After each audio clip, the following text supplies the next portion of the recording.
ਸਤਿ ਸ਼੍ਰੀ ਅਕਾਲ ਜੀ। News Asia Punjabi ਦੇਖ ਰਹੇ ਹੋ ਤੁਸੀਂ ਤੇ ਮੈਂ ਹਾਂ ਕੁਲਵੰਤ ਸਿੰਘ। ਮਾਰਚ ਮਹੀਨੇ ਯਾਨੀ ਮਾਰਚ 2021 ਉਹ ਦਿਨ ਜਦੋਂ ਅਸੀਂ ਡਾਕਟਰ ਵਰਿੰਦਰ ਸਿੰਘ ਭੁੱਲਰ ਹੋਣਾ ਦੇ ਨਾਲ ਪਟਿਆਲਾ ਵਿਖੇ ਸਭ ਤੋਂ ਪਹਿਲੀ ਇੰਟਰਵਿਊ ਕੀਤੀ ਸੀ ਤੇ ਉਸ ਵੇਲੇ ਜਦੋਂ ਡਾਕਟਰ ਵਰਿੰਦਰ ਸਿੰਘ ਭੁੱਲਰ ਹੋਣਾ ਤੋਂ ਅਸੀਂ ਇਹ ਜਾਣਕਾਰੀ ਲਈ ਸੀ, ਉਹਨਾਂ ਦੀ ਨਿੱਜੀ ਜ਼ਿੰਦਗੀ ਦੀ ਜਾਣਕਾਰੀ ਲਈ ਸੀ ਤੇ ਵਿੱਚੋਂ ਨਿਕਲ ਕੇ ਆਇਆ ਸੀ ਕਿ ਇੱਕ ਮਰੀਜ਼ ਜਿਹਨੇ ਆਪਣਾ ਇਲਾਜ ਕੀਤਾ ਉਹ ਫਿਰ ਬਾਅਦ ਚੋਂ ਡਾਕਟਰ ਬਣਿਆ ਤੇ ਅੱਜ ਉਹ ਸਾਰੀ ਦੁਨੀਆ ਦਾ ਇਲਾਜ ਕਰਾ ਰਿਹਾ। ਕਿਸ ਤਰੀਕੇ ਦੇ ਨਾਲ ਜਿਹੜਾ ਦੁਨੀਆ ਉਹਨਾਂ ਤੋਂ ਠੀਕ ਹੋ ਰਹੀ ਹੈ, ਰਸ਼ ਹੈ ਬਹੁਤ ਵੱਡਾ ਤੇ ਇੱਥੋਂ ਤੱਕ ਕਿ ਕਮਰ ਗਰੇਵਾਲ ਵਰਗੇ ਜਿਹੜੇ ਪ੍ਰਸਿੱਧ ਗਾਇਕ ਵੀ ਉਹਨਾਂ ਦੇ ਮਰੀਜ਼ ਨੇ। ਹੁਣ ਆਪਾਂ ਅੱਜ ਇੱਕ ਅਜਿਹੀ ਸ਼ਖਸੀਅਤ ਦੇ ਨਾਲ ਤੁਹਾਨੂੰ ਮੁਲਾਕਾਤ ਕਰਵਾਉਣ ਜਾ ਰਹੇ ਹਾਂ ਜਿਹੜੇ ਕਿ ਡਾਕਟਰ ਵਰਿੰਦਰ ਸਿੰਘ ਭੁੱਲਰ ਹੋਣਾ ਦੀ ਸੱਜੀ ਬਾਂਹ ਕਹੇ ਜਾ ਸਕਦੇ ਆ। ਜੇਕਰ ਅੱਜ ਉਹ ਇਲਾਜ ਕਰ ਰਹੇ ਨੇ, ਮਰੀਜ਼ਾਂ ਦਾ ਇਲਾਜ ਕਰ ਰਹੇ ਨੇ, ਤਾਂ ਜਿਹੜੀਆਂ ਦਵਾਈਆਂ ਉਹ ਮਰੀਜ਼ ਲੈ ਕੇ ਆਪਣਾ ਇਲਾਜ ਕਰ ਰਹੇ ਨੇ, ਠੀਕ ਹੋ ਰਹੇ ਨੇ, ਉਹਨਾਂ ਦਵਾਈਆਂ ਦੇ ਪਿੱਛੇ ਦੀ ਰਿਸਰਚ ਜਿਹੜੀ ਹੈ ਤੇ ਉਹ ਦਵਾਈਆਂ ਦੇ ਪਿੱਛੇ ਦਾ ਸਾਰਾ ਕੰਮ ਹੈ ਉਹ ਮੇਰੇ ਨਾਲ ਬੈਠੀ ਸ਼ਖਸੀਅਤ ਇਹ ਕਰ ਰਹੇ ਨੇ। ਨਾਮ ਹੈ ਜਸਮੀਤ ਸਿੰਘ ਕੋਹਲੀ। ਕੋਹਲੀ ਸਾਹਿਬ ਦੀ ਜ਼ਿੰਦਗੀ ਵੀ ਬੜੀ ਉਤਾਰ ਚੜਾਅ ਦੇ ਨਾਲ ਨਿਕਲ ਕੇ ਆਈ ਹੈ। ਇਹ ਫਿਲਮ ਲਾਈਨ ਦੇ ਵਿੱਚ ਸੀਗੇ, ਇੱਕ ਇਹਨਾਂ ਨੂੰ ਤਕਲੀਫ ਹੋਈ ਬਾਡੀ ਦੀ, ਉਸ ਤੋਂ ਬਾਅਦ ਇਹ ਕਿਸ ਤਰੀਕੇ ਦੇ ਨਾਲ ਰਿਸਰਚ ਵਰਕ ਦੀ ਦੁਨੀਆ ਦੇ ਵਿੱਚ ਆਏ, ਕਿਸ ਤਰ੍ਹਾਂ ਇਹਨਾਂ ਨੇ ਦਵਾਈਆਂ ਦੇ ਉੱਤੇ ਰਿਸਰਚ ਕੀਤੀ ਤੇ ਫਿਰ ਅੱਜ ਇਹ ਡਾਕਟਰ ਵਰਿੰਦਰ ਸਿੰਘ ਭੁੱਲਰ ਜਿੰਨੀਆਂ ਵੀ ਦਵਾਈਆਂ ਦੇ ਵਿੱਚ ਤੁਸੀਂ ਦੇਖ ਰਹੇ ਹੋ, ਅਹਿਮ ਦਵਾਈਆਂ ਜਿਹੜੀਆਂ ਨੇ AMD, ਤੁਲਸੀ, ਜਿਹੜੇ ਦੂਸਰੀਆਂ ਜਿੰਨੀਆਂ ਵੀ ਦਵਾਈਆਂ ਨੇ, ਐਲੋਵੀਰਾ, ਆਮਲਾ, ਗਲੋਏ, ਇਹ ਜਿੰਨੀਆਂ ਵੀ ਦਵਾਈਆਂ ਦੇ ਵਿੱਚ ਲੈ ਕੇ ਪੇਸ਼ੈਂਟ ਜਿਹੜੇ ਨੇ, ਉਹ ਜ਼ਿਆਦਾਤਰ ਪੇਸ਼ੈਂਟ ਜਿਹੜੇ ਇਹ ਕਹਿ ਰਹੇ ਨੇ ਕਿ ਅਸੀਂ ਠੀਕ ਹੋ ਰਹੇ ਹਾਂ, ਉਹਨਾਂ ਦੇ ਪਿੱਛੇ ਦੇ ਰਿਸਰਚ ਵਰਕ ਜਿਹੜਾ ਉਹ ਜਸਮੀਤ ਸਿੰਘ ਕੋਹਲੀ ਹੋਣਾ ਨੇ ਕੀਤਾ। ਆਪਾਂ ਕੋਹਲੀ ਹੋਣਾ ਤੋਂ ਇਹ ਜਾਣਦੇ ਹਾਂ ਕਿ ਉਹ ਕਿਹੜੇ ਪਲ ਸੀਗੇ ਉਹਨਾਂ ਨੇ ਡਾਕਟਰ ਵਰਿੰਦਰ ਸਿੰਘ ਭੁੱਲਰ ਹੋਣਾ ਦੇ ਨਾਲ ਜੁੜਿਆ, ਕਿਹੜੇ ਪਲ ਸੀਗੇ ਜਿਹੜੇ ਜਿਸ ਕਰਕੇ ਉਹਨਾਂ ਨੇ ਫਿਲਮ ਲਾਈਨ ਤੋਂ ਬਾਅਦ ਇੱਧਰਲੇ ਪਾਸੇ ਨੂੰ ਆਪਣਾ ਰੁਖ ਕੀਤਾ ਤੇ ਅੱਜ ਇਹ ਸਿਰਫ ਪਬਲਿਕ ਦੀ ਸੇਵਾ ਦੇ ਵਿੱਚ ਹੀ ਲੱਗੇ ਨੇ। ਕੋਹਲੀ ਸਾਹਿਬ, ਤੁਹਾਡਾ ਨਿਊਜ਼ ਏਸ਼ੀਆ ਪੰਜਾਬੀ ਤੇ ਬਹੁਤ ਬਹੁਤ ਸਵਾਗਤ ਹੈ ਜੀ। ਨਿਊਜ਼ ਏਸ਼ੀਆ ਪੰਜਾਬੀ ਦੇ ਸਾਰੇ ਦਰਸ਼ਕਾਂ ਨੂੰ ਮੇਰੇ ਵੱਲੋਂ ਪਿਆਰ ਭਰੀ ਨਮਸਕਾਰ। ਕੋਹਲੀ ਸਾਹਿਬ, ਲਾਸਟ ਇੰਟਰਵਿਊ ਦੇ ਵਿੱਚ ਅਸੀਂ ਜਦੋਂ ਅਨਾਊਂਸਮੈਂਟ ਕੀਤੀ ਸੀ ਕਿ ਅਸੀਂ ਲੁਧਿਆਣਾ ਵਿਖੇ ਉਦਘਾਟਨ ਕਰਨ ਜਾ ਰਹੇ ਹਾਂ ਸੈਂਟਰ ਦਾ, ਡਾਕਟਰ ਵਰਿੰਦਰ ਸਿੰਘ ਭੁੱਲਰ ਹੋਣਾ ਦਾ ਤੁਹਾਡਾ, ਤੇ ਉਹਦੇ ਵਿੱਚ ਤੁਸੀਂ ਥੋੜ੍ਹਾ ਜਿਹਾ ਜ਼ਿਕਰ ਕੀਤਾ ਸੀ ਵੀ ਕਿਸ ਤਰੀਕੇ ਦੇ ਨਾਲ ਜਿਹੜਾ ਰਿਸਰਚ ਵਰਕ ਜਿਹੜਾ ਚੱਲ ਰਿਹਾ ਦਵਾਈਆਂ ਦਾ, ਉਹਦੇ ਵਿੱਚ ਤੁਸੀਂ ਬਹੁਤ ਵੱਡਾ ਯੋਗਦਾਨ ਪਾ ਰਹੇ ਹੋ। ਮੈਂ ਜਾਣਨਾ ਚਾਹਾਂਗਾ ਕਿ ਮੈਂ ਜੇ ਤੁਹਾਡਾ ਪ੍ਰੋਫਾਈਲ ਚੈੱਕ ਕਰਦਾ ਫੇਸਬੁੱਕ ਦੇ ਉੱਤੇ ਜਾਂਦਾ ਤੇ ਉਹਦੇ ਵਿੱਚ ਤਾਂ ਲਿਖਿਆ ਆ ਰਿਹਾ ਕਿ ਫਿਲਮ ਮੇਕਰ, ਫਿਲਮ ਲਾਈਨ ਦੇ ਵਿੱਚ, ਤੇ ਫਿਰ ਇਹ ਕਿੱਥੇ ਫਿਲਮ ਲਾਈਨ ਤੇ ਕਿੱਥੇ ਦਵਾਈਆਂ, ਇਹ ਆਪਸ 'ਚ ਕੁਛ ਮੇਲ ਨਹੀਂ ਖਾ ਰਹੀਆਂ, ਕੋਈ ਥੋੜ੍ਹਾ ਚਾਨਣਾ ਪਾਉਂਗੇ? ਖੈਰ ਮਲਟੀ ਕੰਮ ਹੈਗੇ, ਸਾਰੇ ਪਾਸੇ ਕਈ ਚੀਜ਼ਾਂ ਦੇ ਨਾਲ ਹੈਗਾ, ਲੇਕਿਨ ਹੈਲਥ ਜਿਹੜਾ ਹੈਗਾ ਉਹ ਮੇਰਾ ਪੈਸ਼ਨ ਹੈ, ਹੈਲਥ ਮੇਰਾ ਸ਼ੌਂਕ ਹੈ, ਹੈਲਥ ਮੇਰੀ ਜ਼ਰੂਰਤ ਸੀਗੀ ਔਰ ਹੈਲਥ ਇਜ਼ ਵੈਲਥ ਜਿਹਨੂੰ ਕਹਿੰਦੇ ਹੈਗੇ ਆ। ਸੋ ਹੈਲਥ ਜਿਹੜੀ ਹੈ ਉਹ ਫਸਟ ਪ੍ਰਾਇੋਰਟੀ 'ਤੇ ਬੰਦੇ ਦੀ ਹੋਣੀ ਚਾਹੀਦੀ ਹੈ ਔਰ ਜਦੋਂ ਮੈਂ ਖੁਦ ਇਸ ਹੈਲਥ ਦੇ ਵਿੱਚ ਅੱਛਾ ਰਿਜ਼ਲਟਸ ਲਿੱਤੇ ਤਾਂ ਮੈਨੂੰ ਵੀ ਹੋਇਆ ਕਿ ਮੈਂ ਲੋਕਾਂ ਨੂੰ ਦੱਸਾਂ। ਅਤੇ ਕਈ ਸਵਾਲ ਜਿਹੜੇ ਸੀਗੇ, ਮੈਨੂੰ ਕਈ ਸਵਾਲਾਂ ਦਾ ਸਾਹਮਣਾ ਕਰਨਾ ਪੈਂਦਾ ਸੀ ਕਿ ਅਗਰ ਇੰਨਾ ਹੀ ਅੱਛਾ ਹੈਗਾ ਤਾਂ ਡਾਕਟਰ ਕਿਉਂ ਨਹੀਂ ਪ੍ਰਮੋਟ ਕਰਦੇ, ਇੰਨਾ ਹੀ ਅੱਛਾ ਹੈਗਾ ਅਤੇ ਹੌਸਪੀਟਲਸ ਕਿਉਂ ਨਹੀਂ ਇਹਨਾਂ ਚੀਜ਼ਾਂ ਨੂੰ ਪ੍ਰਮੋਟ ਕਰਦੇ ਹੈਗੇ। ਸੋ ਉਹ ਸਾਰਿਆਂ ਦੇ ਆਨਸਰਸ ਲੱਭਦੇ ਮੈਨੂੰ ਉਹ ਸਾਰਿਆਂ ਦੇ ਜਦੋਂ ਆਨਸਰਸ ਕ੍ਰਿਸਟਲ ਕਲੀਅਰ ਹੋ ਗਏ ਕਿ ਅੱਛਾ ਇਹ ਚੀਜ਼ ਹੈਗੀ ਹੈ, ਠੀਕ ਹੈ, ਅਤੇ ਫਿਰ ਮੈਂ ਬਹੁਤ ਰੱਬ ਦਾ ਸ਼ੁਕਰਗੁਜ਼ਾਰ ਹੈਗਾ ਕਿ ਮੈਨੂੰ ਸਦਬੁੱਧੀ ਬਖਸ਼ੀ ਰੱਬ ਨੇ ਔਰ ਮੈਂ ਇੱਕ ਤੰਦਰੁਸਤ ਜੀਵਨ ਜਿਹੜਾ ਹੈਗਾ ਉਹ ਜੀ ਪਾ ਰਿਹਾ ਹੈਗਾ। ਉਹ ਵੀ ਚਾਨਣਾ ਪਾ ਦਿਓ ਵੀ ਹੋਇਆ ਕੀ ਸੀ ਜਿਹਦੇ ਤੋਂ ਤੁਹਾਨੂੰ ਜਿਹੜਾ ਚਾਨਣਾ ਹੋਇਆ, ਆਕਾਸ਼ਬਾਣੀ ਹੋਈ ਜਿਹਦੇ ਤੋਂ ਤੁਸੀਂ ਠੀਕ ਹੋ ਗਏ? ਨਹੀਂ, ਇਹ ਬਸ ਰੱਬ ਦੀ ਮਿਹਰ ਹੀ ਹੁੰਦੀ ਹੈਗੀ ਹੈ, ਆਕਾਸ਼ਬਾਣੀ ਨਹੀਂ, ਬਸ ਇੱਕ ਸਟੈਪ ਆਇਆ, ਇੱਕ क्षण ਹੁੰਦਾ ਹੈਗਾ ਜਦੋਂ ਤੁਹਾਡਾ ਮਾਈਂਡ ਕਹਿੰਦਾ ਕਿ yes this is the right track. Yes ਕਦੋਂ ਹੋਇਆ ਸੀ? ਬੋਡੀ ਦੇ ਵਿੱਚ ਕੁਝ ਖਰਾਬੀ ਆਈ ਸੀ ਤਾਂ ਯੈਸ ਹੋਇਆ ਸੀ? ਪਹਿਲਾਂ ਤਾਂ ਨੂੰ ਹੀ ਚੱਲ ਰਿਹਾ ਸੀ। ਪਹਿਲਾਂ ਦੇਖੋ, ਹਰ ਬੰਦਾ ਜਿਹੜਾ ਹੈ, ਜਿਹੜਾ ਮਰਜ਼ੀ ਤੁਸੀਂ ਬੰਦੇ ਨੂੰ ਮਿਲ ਲਓ, ਉਹ ਕਹਿੰਦਾ ਜੀ ਮੈਂ ਆਪਣੀ ਸਿਹਤ ਦਾ ਪੂਰਾ ਖਿਆਲ ਰੱਖਦਾ, ਕੋਈ ਮਰਜ਼ੀ ਬੰਦਾ ਹੋਏ, ਕੋਈ ਇਹ ਨਹੀਂ ਕਹਿੰਦਾ ਹੈਗਾ ਜੀ ਮੈਂ ਆਪਣੀ ਸਿਹਤ ਦਾ ਖਿਆਲ ਨਹੀਂ ਰੱਖਦਾ। ਸੋ ਮੈਂ ਵੀ ਆਪਣੀ ਸਿਹਤ ਦਾ ਖਿਆਲ ਰੱਖਦਾ ਸੀ ਔਰ ਹਰ ਬੰਦਾ ਜਿਹੜਾ ਹੈਗਾ ਉਹ ਜੋ ਉਹਨੂੰ ਨੌਲੇਜ ਹੁੰਦੀ ਹੈ ਉਹਦੇ ਅਕੋਰਡਿੰਗ ਸਿਹਤ ਦਾ ਖਿਆਲ ਰੱਖਦਾ ਹੈਗਾ। ਕੋਈ ਟੈਸਟ ਕਰਾ ਕੇ ਖਿਆਲ ਰੱਖਦਾ ਹੈ, ਕੋਈ ਡਾਕਟਰ ਕੋਲ ਜਾ ਕੇ ਖਿਆਲ ਰੱਖਦਾ ਹੈ, ਕੋਈ ਆਪਣੀ ਸਿਹਤ ਦਾ ਖੁਦ ਖਿਆਲ ਰੱਖਦਾ। ਮੈਨੂੰ ਬਚਪਨ ਦੇ ਵਿੱਚ ਜੁਆਇੰਟਸ ਹੋ ਗਿਆ ਸੀ, ਪੀਲੀਆ, ਉਹ ਬਹੁਤ ਸਵੀਅਰ ਹੋ ਗਿਆ ਸੀ। ਮਤਲਬ ਕਿੰਨਾ ਕੁ ਸਵੀਅਰ ਹੋ ਗਿਆ ਜੀ? ਥੋੜ੍ਹਾ ਉਹ ਵੀ ਜਾਣਨਾ ਪਾ ਦਿਓ, ਕਿਉਂਕਿ ਮੈਨੂੰ ਆਫ ਦਾ ਕੈਮਰਾ ਤੁਸੀਂ ਮੈਨੂੰ ਬਹੁਤ ਡਰਾ ਚੁੱਕੇ ਹੋ, ਤੁਸੀਂ ਥੋੜ੍ਹਾ ਦੱਸ ਦਿਓ ਵੀ ਕਿੰਨਾ ਕੁ ਹੋ ਗਿਆ ਸੀ। ਹਾਂ ਉਹ ਦੇਖੋ ਇੱਕ ਪੁਆਇੰਟ ਨੂੰ ਕਾਫੀ ਇੰਪੋਰਟੈਂਸ ਦਿੱਤੀ ਜਾਂਦੀ ਹੈ ਕਿ ਇੱਕ ਪੁਆਇੰਟ ਹੋ ਗਿਆ ਪੁਆਇੰਟ ਜੌਂਡਿਸ ਹੋਵੇ ਯਾਨੀ ਐਲਬੂਮਨ ਜਿਹੜਾ ਲੈਵਲ ਹੋਵੇ ਇੱਕ ਪੁਆਇੰਟ ਹੋਵੇ ਤਾਂ ਉਹ ਕਾਫੀ ਮੰਨਿਆ ਜਾਂਦਾ ਜਾਂਦਾ ਹੈਗਾ 4 ਪੁਆਇੰਟ ਦੇ ਵਿੱਚ ਬੰਦੇ ਨੂੰ ਹਸਪੀਟਲ ਜਿਹੜਾ ਹੈਗਾ ਬਹੁਤ ਸੀਰੀਅਸਲੀ ਲੈ ਲੈਂਦਾ ਹੈਗਾ ਔਰ ਜਦੋਂ ਇੱਕ 15-16 ਪੁਆਇੰਟ ਹੋ ਜਾਂਦੇ ਹੈਗੇ ਤਾਂ ਹਸਪੀਟਲ ਉਹਨੂੰ ਜਵਾਬ ਦੇ ਦਿੰਦਾ ਕਿ ਤੁਸੀਂ ਵੱਡੇ ਹਸਪੀਟਲ ਜਾਓ ਤੇ 65 ਕਹਿੰਦੇ ਵੀ ਲਾਸਟ ਹੁੰਦਾ ਹੈਗਾ ਤੇ 67 ਸੀ ਮੇਰਾ 67 ਸੀ ਯਾਨੀ ਰੰਗ ਵੀ ਉਤਰਨ ਲੱਗਾ ਸੀ ਪੀਲਾ ਪੀਲਾ ਸਾਰਾ ਕੁਝ ਹੀ ਮਤਲਬ ਐਂਡ ਸੀ ਰੌਕ ਮਤਲਬ ਹਸਪੀਟਲ ਛੋਟੇ ਹਸਪੀਟਲ ਨੇ ਜਵਾਬ ਦਿੱਤਾ ਸੀ ਕਿ ਤੁਸੀਂ ਸੀਐਮਸੀ ਲੈ ਜਾਓ ਤੇ ਸੀਐਮਸੀ ਵਾਲਿਆਂ ਨੇ ਵੀ ਐਡਮਿਟ ਕਰਨ ਤੋਂ ਮਨਾ ਕਰਤਾ ਸੀਗਾ ਕਿ ਇਹ ਐਡਮਿਟ ਨਹੀਂ ਹੋ ਸਕਦਾ ਹੈਗਾ ਤੇ ਉਹਨਾਂ ਨੇ ਰਿਕੁਐਸਟ ਕੀਤੀ ਮਦਰ ਨੇ ਵੀ ਤੁਸੀਂ ਭਾਈ ਇਹਨੂੰ ਬੈੱਡ ਤਾਂ ਦੇ ਦਿਓ ਹੈ ਨਾ ਤੁਸੀਂ ਨਹੀਂ ਕੋਈ ਇਲਾਜ ਕਰਨਾ ਕਿਉਂਕਿ ਇਲਾਜ ਇਹਦਾ ਹੈ ਨਹੀਂ ਕੋਈ ਸੋ ਉਹਨਾਂ ਨੇ ਔਨ ਰਿਕੁਐਸਟ ਵੀ ਚੱਲ ਛੋਟਾ ਬੱਚਾ ਹੈਗਾ ਆਪਾਂ ਇਹਨੂੰ ਬੈੱਡ ਦੇ ਦਿੰਦੇ ਹੈਗੇ ਆ ਕਿੰਨੇ ਸਾਲ ਪਹਿਲਾਂ ਦੀ ਗੱਲ ਹੈ ਇਹ 20-25 ਸਾਲ ਪੁਰਾਣੀ ਗੱਲ ਹੈ ਕਾਫੀ ਪੁਰਾਣੀ ਗੱਲ ਹੈ ਤੇ ਸੋ ਉਸ ਸਮੇਂ ਮੈਂ ਹੁਣ ਦੇ ਨਾਲ ਵੀ ਅਗਰ ਰਿਲੇਟ ਕਰਾਂਗਾ ਉਹਨੂੰ ਤਾਂ ਉਸ ਸਮੇਂ ਮੇਰੇ ਯੂਰਿਨ ਪਾਈਪ ਵਗੈਰਾ ਤਾਂ ਸਾਰੀ ਉਹਨਾਂ ਨੇ ਲਗਾਈ ਹੋਈ ਸੀਗੀ ਕਿਉਂਕਿ ਸੈਂਸਿਸ ਕੰਮ ਨਹੀਂ ਕਰ ਰਹੀਆਂ ਹੁੰਦੀਆਂ ਇਸ ਪੋਜੀਸ਼ਨ ਦੇ ਵਿੱਚ ਕੈਥੇਟਰ ਲਗਾਉਣਾ ਪੈਂਦਾ ਹਾਂ ਬਟ ਮੈਂ ਆਪਣੇ ਮਦਰ ਨੂੰ ਇੱਕ ਇਸ਼ਾਰਾ ਕੀਤਾ ਕਿ ਮੈਨੂੰ ਯੂਰਿਨ ਆਇਆ ਹੈਗਾ ਔਰ ਉਂਗਲੀ ਵੀ ਮੈਂ ਇਹ ਵਾਲੀ ਖੜੀ ਕੀਤੀ ਸੀਗੀ ਤੇ ਮਦਰ ਨੇ ਡਾਕਟਰ ਨੂੰ ਦੱਸਿਆ ਵੀ ਮੇਰਾ ਬੇਟਾ ਇਹ ਕਹਿ ਰਿਹਾ ਹੈਗਾ ਤੇ ਉਦੋਂ ਡਾਕਟਰ ਹਰਕਤ 'ਚ ਆਏ ਵੀ ਇਹਦਾ ਦਿਮਾਗ ਤਾਂ ਹਜੇ ਵੀ ਚੱਲ ਰਿਹਾ ਤੇ ਆਪਾਂ ਕੁਝ ਕਰੀਏ so then they started working ਔਰ ਰੱਬ ਦੀ ਦਇਆ ਦੇ ਨਾਲ ਉਹ એનર્ਜੀ ਜਿਹੜੀ ਸੀਗੀ ਸਿਗਨਲਿੰਗ ਸਿਸਟਮ ਜਿਹਨੂੰ ਆਪਾਂ ਕਹਿੰਦੇ ਹੈਗੇ ਆ ਸਭ ਤੋਂ ਇੰਪੋਰਟੈਂਟ ਪਾਰਟ ਹੈਗਾ ਸਾਡੇ ਸੈਂਟਰ ਨਰਵਸ ਸਿਸਟਮ ਜਿਹਨੂੰ ਕਹਿੰਦੇ ਹਾਂ ਸੈਂਟਰ ਨਰਵਸ ਸਿਸਟਮ ਸਿਰਫ ਬ੍ਰੇਨ ਨਹੀਂ ਹੁੰਦਾ ਪੂਰੀ ਬਾਡੀ ਦੇ ਵਿੱਚ ਹੀ ਆਪਣਾ ਸਿਗਨਲਿੰਗ ਸਿਸਟਮ ਜਿਹੜਾ ਹੈਗਾ ਔਰ એનર્ਜੀ ਜਿਹੜੀ ਫਲੋ ਹੁੰਦੀ ਹੈਗੀ ਪੂਰੀ ਬਾਡੀ ਦੇ ਵਿੱਚ ਸਾਰੀ ਬਾਡੀ ਦੇ ਜਿਹੜੇ ਰੋਗ ਹੈਗੇ ਆ ਉਹ ਇਹਦੇ ਨਾਲ ਹੀ ਕਨੈਕਟਡ ਹੁੰਦੇ ਹੈਗੇ ਯਾਨੀ ਕਿ ਅਗਰ ਆਪਾਂ ਗੱਲ ਕਰੀਏ ਕਿ ਪੇਨ ਦੀ ਤਾਂ ਪੇਨ ਦਾ ਇੱਕੋ ਇੱਕ ਕਾਰਨ ਹੈਗਾ ਕਿ ਜਿਹੜਾ ਤੁਹਾਡਾ ਇਲੈਕਟ੍ਰੋਮੈਗਨੈਟਿਕ ਕਰੰਟ ਹੈਗਾ ਉਹ ਬਲੌਕ ਹੋ ਗਿਆ ਉਹ ਰੁਕਾਵਟ ਆ ਗਈ ਉਹਦੇ ਵਿੱਚ ਦੂਜਾ ਕੋਈ ਕਾਰਨ ਹੀ ਹੈ ਨਹੀਂ ਉਹ ਰੁਕਾਵਟ ਕਿਸੇ ਵੀ ਕਾਰਨ ਕਰਕੇ ਆ ਸਕਦੀ ਹੈਗੀ ਸੋ ਮੈਂ ਉਸ ਚੀਜ਼ ਤੋਂ ਰਿਕਵਰ ਹੋ ਗਿਆ ਰਿਕਵਰ ਹੋਣ ਤੋਂ ਬਾਅਦ ਲੀਵਰ ਡੈਫੀਨੇਟਲੀ ਬਹੁਤ ਇਫੈਕਟਡ ਹੋ ਗਿਆ ਸੀ ਡੈਮੇਜ ਹੋ ਜਾਂਦਾ ਹੈਗਾ ਪੂਰੀ ਤਰ੍ਹਾਂ ਨਾਲ ਸੋ ਡਾਕਟਰਸ ਜਿਵੇਂ ਮੈਂ ਰਿਕਵਰ ਹੋ ਰਿਹਾ ਸੀ ਡਾਕਟਰਸ ਮੇਰੇ ਕੋਲ ਜ਼ਿਆਦਾ ਚੱਕਰ ਮਾਰਨ ਲੱਗ ਗਏ ਕਿਉਂਕਿ ਉਹਨਾਂ ਦਾ ਕੇਸ ਸੀਗਾ ਬਣ ਰਿਹਾ ਸੀ ਓਕੇ ਸੀਗਾ ਲੇਕਿਨ ਜਦੋਂ ਸਾਰਾ ਕੁਝ ਰਿਕਵਰ ਹੋ ਗਿਆ ਤੇ ਉਸ ਤੋਂ ਬਾਅਦ ਮੇਰੇ ਨਾ ਪੇਟ ਦਰਦ ਰਹਿਣ ਲੱਗ ਗਈ ਤੇ ਮੈਂ ਹਰੀ ਗੋਲੀ ਪੱਤੇ ਵਾਲੀ ਹੁੰਦੀ ਸੀ ਉਹ ਜੇਬ 'ਚ ਲੈ ਕੇ ਤੁਰਨੀ ਪੈਂਦੀ ਸਾਈਕਲੋਪਾਮ ਨਾਮ ਤੇ ਹੁਣ ਮੈਨੂੰ ਵੀ ਨਹੀਂ ਪਤਾ ਉਹ ਹਰੀ ਗੋਲੀ ਹੁੰਦੀ ਸੀ ਹੁਣ ਕਿਉਂਕਿ ਹੁਣ ਦਵਾਈਆਂ ਦੇ ਨਾਮ ਨਹੀਂ ਯਾਦ ਹੈਗੇ ਕਿਉਂਕਿ ਆਪਾਂ ਦਵਾਈਆਂ ਦੇ ਇਨ ਟੱਚ ਹੀ ਹੈ ਨਹੀਂ ਟੋਟਲੀ ਤੇ ਮਤਲਬ ਕਦੀ 2 ਦਿਨਾਂ ਬਾਅਦ ਹੋ ਗਈ ਪੇਨ 3 ਦਿਨਾਂ ਬਾਅਦ ਹੋ ਗਈ ਲੇਕਿਨ ਪੇਨ ਬਹੁਤ ਸੀਵੀਅਰ ਹੁੰਦੀ ਸੀਗੀ ਸੋ ਕੋਈ ਇਲਾਜ ਮਿਲ ਨਹੀਂ ਸੀ ਰਿਹਾ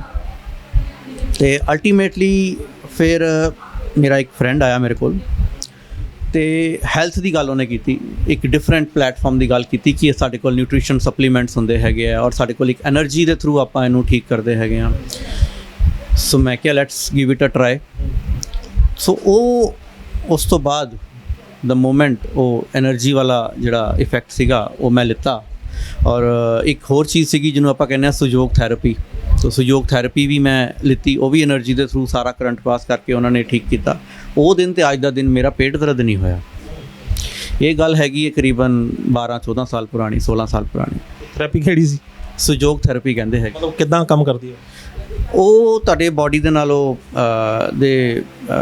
ਡਿਵਾਈਸ ਲਗਾਉਂਦੇ ਹੈਗੇ ਇਲੈਕਟ੍ਰਿਕ ਕਰੰਟ ਹੁੰਦਾ ਹੈਗਾ ਉਸ ਤੋਂ ਬਾਅਦ ਫਿਰ ਉਹ ਰਾਜਮਾ ਵਗੈਰਾ ਇੱਥੇ ਬੰਨ੍ਹ ਦਿੰਦੇ ਹੈਗੇ ਰਾਜਮਾ ਛੋਲੇ ਹਾਂ ਬੰਨ੍ਹ ਕੇ ਤੇ ਉਹ ਜਿਹੜੇ ਸਰਕੂਲੇਸ਼ਨ ਹੈਗੀ ਹੈ ਬਲੱਡ ਦੀ ਉਹ ਸਾਰੀ ਠੀਕ ਕਰਦੇ ਹੈਗੇ ਆ ਪਲੱਸ ਲੀਵਰ ਦੇ ਪੁਆਇੰਟਸ ਬੰਦੇ ਹੈਗੇ ਆ ਤੇ ਉਹਦੇ ਨਾਲ ਲੀਵਰ ਜਿਹੜਾ ਹੈਗਾ ਉਹ ਰਿਕਵਰ ਹੋਣਾ ਸ਼ੁਰੂ ਰਾਜਮਾ ਛੋਲਿਆਂ ਨਾਲ ਵੀ ਠੀਕ ਕਰਤਾ ਪੇਟ ਤੁਹਾਡਾ ਹਾਂਜੀ ਲੀਵਰ ਤੇ ਇਫੈਕਟ ਹੁੰਦਾ ਉਹ ਸੁਯੋਗ ਥੈਰੇਪੀ ਹੈ ਉਹ ਕੰਪਲੀਟ ਇੱਕ ਪ੍ਰੋਸੀਜਰ ਹੈਗਾ ਉਹ 15-20 ਦਿਨ ਦਾ ਜਿਹੜਾ ਰੈਗੂਲਰ ਪ੍ਰੋਸੀਜਰ ਹੈਗਾ ਤੁਹਾਨੂੰ ਉਹਨੂੰ ਫੋਲੋ ਕਰਨਾ ਪਏਗਾ ਕਦੇ ਦਰਸ਼ਕਾਂ ਨਾਲ ਵਾਅਦਾ ਹੈ ਕਦੇ ਇਸ ਤਰ੍ਹਾਂ ਦਾ ਮੌਕਾ ਮਿਲਿਆ ਤੇ ਉਹ ਵੀ ਥੈਰੇਪੀ ਤੁਹਾਡੇ ਸਾਹਮਣੇ ਪੇਸ਼ ਕਰਾਂਗੇ ਹਾਂ ਜ਼ਰੂਰ ਕਰਾਂਗੇ ਸੋ ਹਰ ਥੈਰੇਪੀ ਜਿਹੜੀ ਹੈਗੀ ਹੈ ਆਪਣੀ ਜਗ੍ਹਾ ਤੇ ਕਿਸੇ ਨੂੰ ਜਿਹਨੂੰ ਜੋ ਥੈਰੇਪੀ ਪਸੰਦ ਆਉਂਦੀ ਮਤਲਬ ਜੋ ਥੈਰੇਪੀ ਕਿਸੇ ਦੀ ਨੌਲੇਜ ਆ ਜਾਵੇ ਉਹਨੂੰ ਆਰਾਮ ਦੇ ਦੇਵੇ ਤਾਂ ਡੈਫੀਨੇਟਲੀ ਉਹ ਥੈਰੇਪੀ ਨੂੰ ਭੁੱਲਦਾ ਨਹੀਂ ਹੈਗਾ ਬੰਦਾ ਠੀਕ ਹੈ ਸੋ ਇੱਦਾਂ ਮੇਰਾ ਸਾਰਾ ਸ਼ੁਰੂਆਤ ਹੋਇਆ ਔਰ 16 ਸਾਲ ਤੋਂ ਫਿਰ ਮੈਂ then I started reading books health ਦੇ ਉੱਤੇ ਨਿਊਟ੍ਰੀਸ਼ਨ ਸਪਲੀਮੈਂਟਸ ਦੇ ਉੱਤੇ ਔਰ ਕਈ ਬੁੱਕਸ ਪੜ੍ਹੀਆਂ ਤੇ ਫਿਰ ਉਸ ਤੋਂ ਬਾਅਦ ਆਪਾਂ ਅੱਗੇ ਵਧੇ ਤੁਸੀਂ ਦੱਸੋ ਕਿ ਤੁਸੀਂ ਦੱਸਿਆ ਵੀ ਲੀਵਰ ਦੇ 67 ਲੈਵਲ ਜਿਹੜਾ ਸੀ ਐਲਬੂਮਨ ਲੈਵਲ ਜਿਹੜਾ ਸੀ ਤੁਹਾਡਾ 67 ਤੱਕ ਪਹੁੰਚ ਗਿਆ ਸੀਗਾ।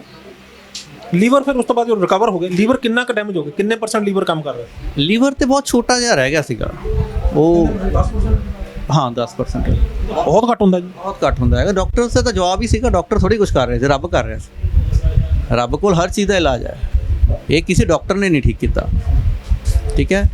ਔਰ ਜਿਹੜਾ ਐਕਚੁਅਲੀ ਅੰਦਰ ਸਫਾਈ ਹੁੰਦੀ ਸੀਗੀ ਪਾਣੀ ਦੇ ਥਰੂ, ਅੰਦਰ ਸਫਾਈ ਕਰਦੇ ਸੀਗੇ, ਉਹ ਪਾਠ ਕਰਕੇ ਅਸੀਂ ਅੰਮ੍ਰਿਤ ਪਾਉਂਦੇ ਸੀ। ਚੌਪਈ ਸਾਹਿਬ ਦੇ ਪਾਠ ਹੋਏ, ਦੱਬ ਕੇ ਪਾਠ ਹੋਏ, ਉਹ ਅੰਮ੍ਰਿਤ ਗਿਆ ਅੰਦਰ, ਉਹਨੇ ਕੀ એનર્ਜੀ ਦਿੱਤੀ ਅੰਦਰ, ਕਿੱਦਾਂ ਗੰਦਗੀ ਬਾਹਰ ਆਈ, ਕਿੱਦਾਂ ਠੀਕ ਹੋਏ, ਬਸ ਉਹ ਰੱਬ ਦੇ ਹੱਥ ਹੀ ਹੈ ਬਸ। ਉਸ ਤੋਂ ਬਾਅਦ ਤੁਸੀਂ ਫਿਲਮ ਲਾਈਨ 'ਚ ਵੀ ਗਏ ਤੇ ਉਹ ਥੋੜਾ ਤਜਰਬਾ ਸਾਂਝਾ ਕਰੋਗੇ, ਕਿਉਂਕਿ ਦਰਸ਼ਕ ਬੜੇ ਉਤਸੁਕ ਨੇ ਕਿ ਮੈਂ ਫਿਲਮ ਲਾਈਨ ਦਾ ਨਾਂ ਲਿਆ ਤਾਂ ਕਿਹੜੀ ਫਿਲਮਾਂ 'ਚ, ਕਿਹੜੇ ਨਾਟਕਾਂ 'ਚ? ਫਿਲਮ ਲਾਈਨ ਇਸ ਤਰ੍ਹਾਂ ਸੀ ਕਿ ਮੇਰਾ ਭਾਂਜਾ ਹੈਗਾ ਜਲੰਧਰ, ਹਰਜੀਤ ਸਿੰਘ ਓਬਰਾਏ, ਉਹਦਾ YouTube ਚੈਨਲ ਵੀ ਹੈ ਹਰਜੀਤ ਸਿੰਘ ਓਬਰਾਏ ਦੇ ਨਾਮ ਤੇ he wanted to be a director, ਔਰ ਉਹ ਰਾਈਟਰ ਬਹੁਤ ਅੱਛਾ ਹੈਗਾ, ਬਹੁਤ ਸਟੋਰੀਜ਼ ਹੈਗੀਆਂ ਉਹਦੇ ਮਨ ਦੇ ਵਿੱਚ, ਬਹੁਤ ਅੱਛਾ ਰਾਈਟਰ ਹੈਗਾ ਉਹ। ਸੋ ਉਹਨੇ ਮੇਰੇ ਨਾਲ ਸ਼ੇਅਰ ਕੀਤੀ ਕਿ ਮਾਮਾ ਜੀ ਮੈਂ ਇੱਦਾਂ ਕੁਝ ਕਰਨਾ ਚਾਹੁੰਦਾ ਹੈਗਾ, ਤੇ ਮੈਂ ਕਿਹਾ ਠੀਕ ਹੈ ਯੂ ਸਟਾਰਟ, ਠੀਕ ਹੈ। ਫੰਡਸ ਦੀ ਲੋੜ ਸੀ, ਮੈਂ ਕਿਹਾ ਮੈਂ ਕਰਦਾ ਤੈਨੂੰ ਫਾਈਨੈਂਸ, ਤੂੰ ਸ਼ੁਰੂ ਕਰ। ਸੋ ਪਹਿਲੀ ਮੂਵੀ ਸਾਡੀ ਆਈ ਸੀ ਚੁੱਲ੍ਹਾ, ਇੱਕ ਬੂੰਦ ਉਮਰ ਅੰਮ੍ਰਿਤ ਕੀ। ਅੰਮ੍ਰਿਤ ਜਿਹੜਾ ਬਚਪਨ ਦੇ ਵਿੱਚ ਬੱਚੇ ਨੂੰ ਛਕਾਇਆ ਜਾਂਦਾ ਹੈਗਾ ਸਿੱਖੀਜ਼ਮ ਦੇ ਵਿੱਚ, ਚੁੱਲ੍ਹਾ ਨਾਮ ਤੇ ਮੂਵੀ ਸੀਗੀ, ਚੁੱਲ੍ਹਾ ਇੱਕ ਬੂੰਦ ਅੰਮ੍ਰਿਤ ਦੀ, ਉਹ ਸਾਡੀ ਪਹਿਲੀ ਮੂਵੀ ਸੀਗੀ। ਉਸ ਤੋਂ ਬਾਅਦ ਸਾਡੀ ਮਨਨ ਮੂਵੀ ਆਈ ਹੈਗੀ ਹੈ, ਸਾਡੀ ਇੰਪੈਕਟ ਮੂਵੀ ਆਈ ਹੈ, ਇਹ ਸਿੱਖੀਜ਼ਮ ਦੇ ਉੱਤੇ ਔਰ ਹਿਊਮੈਨਿਟੇਰੀਅਨ ਗਰਾਊਂਡਸ ਦੇ ਉੱਤੇ ਮੂਵੀ ਆਈ ਹੈ। ਫਿਰ ਇੱਕ ਬੈਨੇਡਿਕਸ਼ਨ ਮੂਵੀ ਜਿਹੜੀ ਹੈਗੀ ਸਾਡੀ ਲੇਟੈਸਟ ਆਈ ਹੈਗੀ ਹੈ। ਉਹ ਸਾਰੀਆਂ ਮੂਵੀਜ਼ ਤੁਹਾਨੂੰ ਹਰਜੀਤ ਸਿੰਘ ਓਬਰਾਏ ਦੇ ਚੈਨਲ ਤੇ ਔਰ ਜਸਮੀਤ ਸਿੰਘ ਕੋਹਲੀ ਜਿਹੜਾ ਮੇਰਾ ਚੈਨਲ ਹੈਗਾ, ਉਹ ਦੋਨਾਂ ਤੇ ਅਵੇਲੇਬਲ ਹੋ ਜਾਣਗੀਆਂ। ਇਹ ਤਾਂ ਹੋ ਗਿਆ ਤੁਹਾਡਾ ਪ੍ਰੋਫਾਈਲ, ਕਿਸ ਤਰੀਕੇ ਨਾਲ ਤੁਸੀਂ ਜਿਹੜਾ ਬਿਮਾਰ ਹੋਏ, ਠੀਕ ਹੋਏ, ਟੀਵੀ ਲਾਈਨ ਤੇ ਫਿਲਮ ਲਾਈਨ ਦੇ ਉੱਤੇ ਕੰਮ ਕੀਤਾ। ਹੁਣ ਆਈਏ ਆਪਾਂ ਦਵਾਈਆਂ ਵਾਲੇ ਪਾਸੇ। ਤੁਸੀਂ ਕਿਹਾ ਕਿਤਾਬਾਂ ਬਹੁਤ ਪੜ੍ਹੀਆਂ ਨੇ, ਤੁਸੀਂ ਕਿਹਾ ਵੀ ਉਹਦੇ ਤੇ ਕੰਮ ਬਹੁਤ ਕੀਤਾ ਹੈਗਾ, ਫਿਰ ਕੀ ਖਰ ਲੈ ਕੇ ਰਗੜੇ ਵੀ ਚਾੜੇ ਕਿਥੇ ਦਵਾਈਆਂ ਦੇ, ਜਾਂ ਫਿਰ ਕੁਝ ਹੋਰ ਕੀ ਕੀਤਾ? ਨਹੀਂ, ਰਗੜੇ ਨਹੀਂ ਚਾੜੇ। ਜੋ ਉਹਨਾਂ ਬੁੱਕਸ ਦੇ ਵਿੱਚ ਜਿਹੜੇ ਮੈਡੀਸਨ, ਜਿਹੜੇ ਸਪਲੀਮੈਂਟਸ ਅਵੇਲੇਬਲ ਸੀਗੇ, ਉਹਨਾਂ ਸਪਲੀਮੈਂਟਸ ਨੂੰ ਮਾਰਕੀਟ ਦੇ ਵਿੱਚੋਂ ਆਏ ਟਰਾਈਡ ਕਿ ਹਾਂ, ਕਿਉਂਕਿ ਤਕਲੀਫ ਤਾਂ ਸਟਿਲ ਬਾਡੀ ਨੂੰ ਆਪਾਂ ਦਾ ਹੈਲਦੀ ਰੱਖਣਾ ਚਾਹੁੰਦਾ ਹੀ ਹੈਗਾ, ਠੀਕ ਹੈ, ਤੇ એનર્ਜੀ ਲੈਵਲ ਵੀ ਅੱਛਾ ਕਰਨਾ ਚਾਹੁੰਦਾ ਹੈਗਾ ਬੰਦਾ। So I start taking those medicines, ਮਤਲਬ ਜਿਸ ਨੂੰ ਆਪਾਂ ਸਪਲੀਮੈਂਟਸ ਕਹਿੰਦੇ ਹੈਗੇ ਆ। ਸੋ ਮੈਂ ਫੂਡ ਸਪਲੀਮੈਂਟਸ ਦੀ ਲਾਈਨ ਦੇ ਵਿੱਚ ਔਰ ਹਰਬਲ ਸਪਲੀਮੈਂਟਸ ਦੀ ਲਾਈਨ ਦੇ ਵਿੱਚ ਮੈਂ ਪੈਰ ਰੱਖ ਲਿਆ ਕਿ ਮੈਂ, ਯਾਨੀ ਕਿ ਮਾਫ ਕਰਨਾ ਤੁਹਾਨੂੰ ਰੋਕ ਰਿਹਾ, ਫੂਡ ਸਪਲੀਮੈਂਟ ਦਾ ਮਤਲਬ ਦਰਸ਼ਕਾਂ ਦੀ ਨਜ਼ਰ ਵਿੱਚ ਕੋਈ ਇਹੋ ਜਿਹਾ ਡੱਬਾ ਬੰਦ ਚੀਜ਼ ਜਿਹੜੀ ਬਾਜ਼ਾਰ 'ਚੋਂ ਆਉਂਦੀ ਹੈ, ਜਿਹੜੀ ਕੈਮਿਸਟ ਦੀ ਦੁਕਾਨ ਤੋਂ ਖਰੀਦੀ ਜਾਂਦੀ ਹੈ, ਜਿਹਦੇ 'ਚ ਗੋਲੀਆਂ ਹੁੰਦੀਆਂ ਨੇ, ਜਿਹਦੇ 'ਚ ਪਾਊਡਰ ਹੁੰਦਾ, ਉਹਦੇ ਨਜ਼ਰ 'ਚ ਫੂਡ ਸਪਲੀਮੈਂਟ ਉਹ ਹੈ ਕਿ ਉਹ ਖਾਂਦੇ ਰਹੇ ਜਾਂ ਫਿਰ ਕੁਝ ਹੋਰ ਕੀਤਾ? ਨਹੀਂ, ਫੂਡ ਸਪਲੀਮੈਂਟ ਕੈਮਿਸਟ ਤੇ ਨਹੀਂ ਅਵੇਲੇਬਲ ਹੁੰਦਾ। ਕੈਮਿਸਟ ਤੇ ਤਾਂ ਆਪਾਂ ਨੂੰ ਮੈਡੀਸਨਸ ਅਵੇਲੇਬਲ ਹੁੰਦੀਆਂ ਹੈਗੀਆਂ। ਬਹੁਤ ਸਾਰੀਆਂ ਕੈਮਿਸਟਾਂ ਕੋਲ ਵੀ ਫੂਡ ਸਪਲੀਮੈਂਟ ਹੈ ਨਹੀਂ। ਹਾਂ, ਬਟ ਉਹ ਜਿਹੜੇ ਫੂਡ ਸਪਲੀਮੈਂਟ ਹੁੰਦੇ ਆ ਉਹ ਵੀ ਫਾਰਮਾ ਬੇਸਡ ਹੀ ਹੁੰਦੇ ਹੈਗੇ ਆ। ਸੋ ਜਿਹੜੇ ਫੂਡ ਸਪਲੀਮੈਂਟਸ, ਜਿਸ ਤਰ੍ਹਾਂ ਆਪਾਂ ਕਹਿ ਦਿੰਦੇ ਹਾਂ ਕਿ ਸਪਿਰੂਲੀਨਾ, ਠੀਕ ਹੈ, ਇਹ ਇੱਕ ਕੰਪਲੀਟ ਫੂਡ ਸਪਲੀਮੈਂਟ ਹੈਗਾ। ਸੋ ਇਸ ਤਰ੍ਹਾਂ ਕਈ ਮਲਟੀਵਿਟਾਮਿਨ ਟੈਬਲੇਟਸ ਵੀ ਆਉਂਦੀਆਂ ਹੈਗੀਆਂ, ਕੁਝ ਪ੍ਰੋਟੀਨ ਪਾਊਡਰ ਆਉਂਦੇ ਹੈਗੇ ਆ। ਸੋ ਮੈਂ ਕਾਫੀ ਕੁਝ ਲਿੱਤਾ, ਜਿੱਦਾਂ ਮੈਨੂੰ ਨੌਲੇਜ ਆਉਂਦੀ ਗਈ ਮੈਂ ਉੱਦਾਂ ਲਿੱਤਾ, ਲੇਕਿਨ ਅਲਟੀਮੇਟਲੀ ਰਿਜ਼ਲਟਸ ਨਹੀਂ ਆਏ ਜੋ ਬੰਦਾ ਰਿਜ਼ਲਟਸ ਚਾਹ ਰਿਹਾ ਹੁੰਦਾ। ਕਿਉਂਕਿ ਸਾਹਮਣੇ ਮੈਂ ਇਹਨੂੰ ਪ੍ਰਮੋਟ ਵੀ ਕਰਨਾ ਸ਼ੁਰੂ ਕੀਤਾ, ਕੁਝ ਪੇਸ਼ੈਂਟਸ ਵੀ ਹੁੰਦੇ ਸੀਗੇ ਕਿ ਸਾਨੂੰ ਆਹ ਤਕਲੀਫ ਹੈਗੀ, ਮੈਂ ਕਿਹਾ ਵੀ ਇਹ ਚੀਜ਼ ਹੁੰਦੀ ਹੈਗੀ, ਸਾਨੂੰ ਇਹ ਲੈ ਲੈਣੀ ਚਾਹੀਦੀ ਹੈਗੀ ਹੈ। ਦਿਸ ਇਜ਼ ਲੌਂਗ ਬਿਫੋਰ ਕਿ ਆਪਾਂ 15-16 ਸਾਲ ਪਹਿਲੇ, 14 ਸਾਲ ਪਹਿਲੇ ਕੀ ਕੀਤਾ, ਲੇਕਿਨ ਉਹ ਰਿਜ਼ਲਟਸ ਨਹੀਂ ਸੀ ਆਉਂਦੇ ਹੈਗੇ। ਸੋ ਅੱਜ ਦੀ ਡੇਟ 'ਚ ਵੀ ਮੈਂ ਦੇਖਦਾ ਹੈਗਾ ਕਿ ਕਈ ਕੰਪਨੀਜ਼ ਕਈ ਤਰ੍ਹਾਂ ਦੇ ਫੂਡ ਸਪਲੀਮੈਂਟਸ ਪ੍ਰਮੋਟ ਕਰਦੀਆਂ ਹੈਗੀਆਂ। ਕੰਪਨੀਜ਼ ਆਰ ਅਵੇਲੇਬਲ, ਉਹ MLM ਦੀ ਫਾਰਮ 'ਚ ਵੀ ਅਵੇਲੇਬਲ ਹੈ, ਉਹ ਜਨਰਲ ਫਾਰਮ 'ਚ ਵੀ ਅਵੇਲੇਬਲ ਹੈਗੀ ਹੈ ਨਾ, ਉਹ ਪ੍ਰਮੋਸ਼ਨ ਹੁੰਦੀ ਹੈਗੀ ਹੈ, ਲੇਕਿਨ ਰਿਜ਼ਲਟਸ ਨਹੀਂ ਆਉਂਦੇ ਹੈਗੇ, ਠੀਕ ਹੈ। ਸੋ ਮੈਂ ਉਸ ਖੋਜ 'ਚ ਚਲਾ ਗਿਆ ਕਿ ਰਿਜ਼ਲਟ ਕਿਉਂ ਨਹੀਂ ਆਉਂਦੇ ਹੈਗੇ। ਸੋ ਅਲਟੀਮੇਟਲੀ ਮੈਂ ਇੱਕ ਸਪਲੀਮੈਂਟ ਮੇਰੇ ਹੱਥ ਆਇਆ, ਉਹਨੂੰ ਆਪਾਂ AMD ਕਹਿੰਦੇ ਹੈਗੇ ਆ। ਥੋੜੀ ਡੈਫੀਨੇਸ਼ਨ ਦਿਓ। ਐਂਸ਼ੀਅੰਟ ਮਿਨਰਲ ਡ੍ਰੌਪਸ ਹੈਗੇ ਆ। ਇਹ ਇੰਗਲੈਂਡ ਔਰ ਨੀਦਰਲੈਂਡ ਦੇ ਵਿੱਚ ਇੱਕ ਸੀਬੈਡ ਹੈ, ਉਹ ਸੀਬੈਡ ਤੋਂ 10,000 ਫੁੱਟ ਥੱਲੋਂ ਜਿਹੜਾ ਸਮੁੰਦਰ ਦਾ ਤਲ ਹੈਗਾ, ਉੱਥੋਂ ਨੈਚੁਰਲ ਫਾਰਮ ਦੇ ਵਿੱਚ ਇਹਦੇ ਵਿੱਚ ਜਿਹੜੇ ਹੈਗਾ ਪਾਣੀ ਜਿਹੜਾ ਹੈਗਾ ਉੱਥੋਂ ਵਿਡਰਾ ਕੀਤਾ ਜਾਂਦਾ, ਜਿਹਦੇ ਵਿੱਚ ਕਿ ਨੈਚੁਰਲ ਫਾਰਮ 'ਚ ਹਾਈ ਅਵੇਲੇਬਿਲਿਟੀ ਆਫ ਮੈਗਨੀਜ਼ੀਅਮ ਕਲੋਰਾਈਡ ਹੈ, ਪਲੱਸ 84 ਮਿਨਰਲਸ ਹੈਗੇ ਆ। ਜੇ ਮੈਂ ਦਰਸ਼ਕਾਂ ਵੱਲੋਂ ਸਵਾਲ ਕਰਾਂ ਇੱਕ, ਵੀ ਦਰਸ਼ਕ ਕਿਵੇਂ ਮੰਨਣਗੇ ਵੀ 10,000 ਥੱਲੋਂ ਫੁੱਟ ਥੱਲੋਂ ਨਹੀਂ ਕੱਢਣਗੇ, ਤੁਸੀਂ ਕਹਿ ਤਾ ਕਿਵੇਂ ਮੰਨ ਲੈਣਗੇ ਉਹ?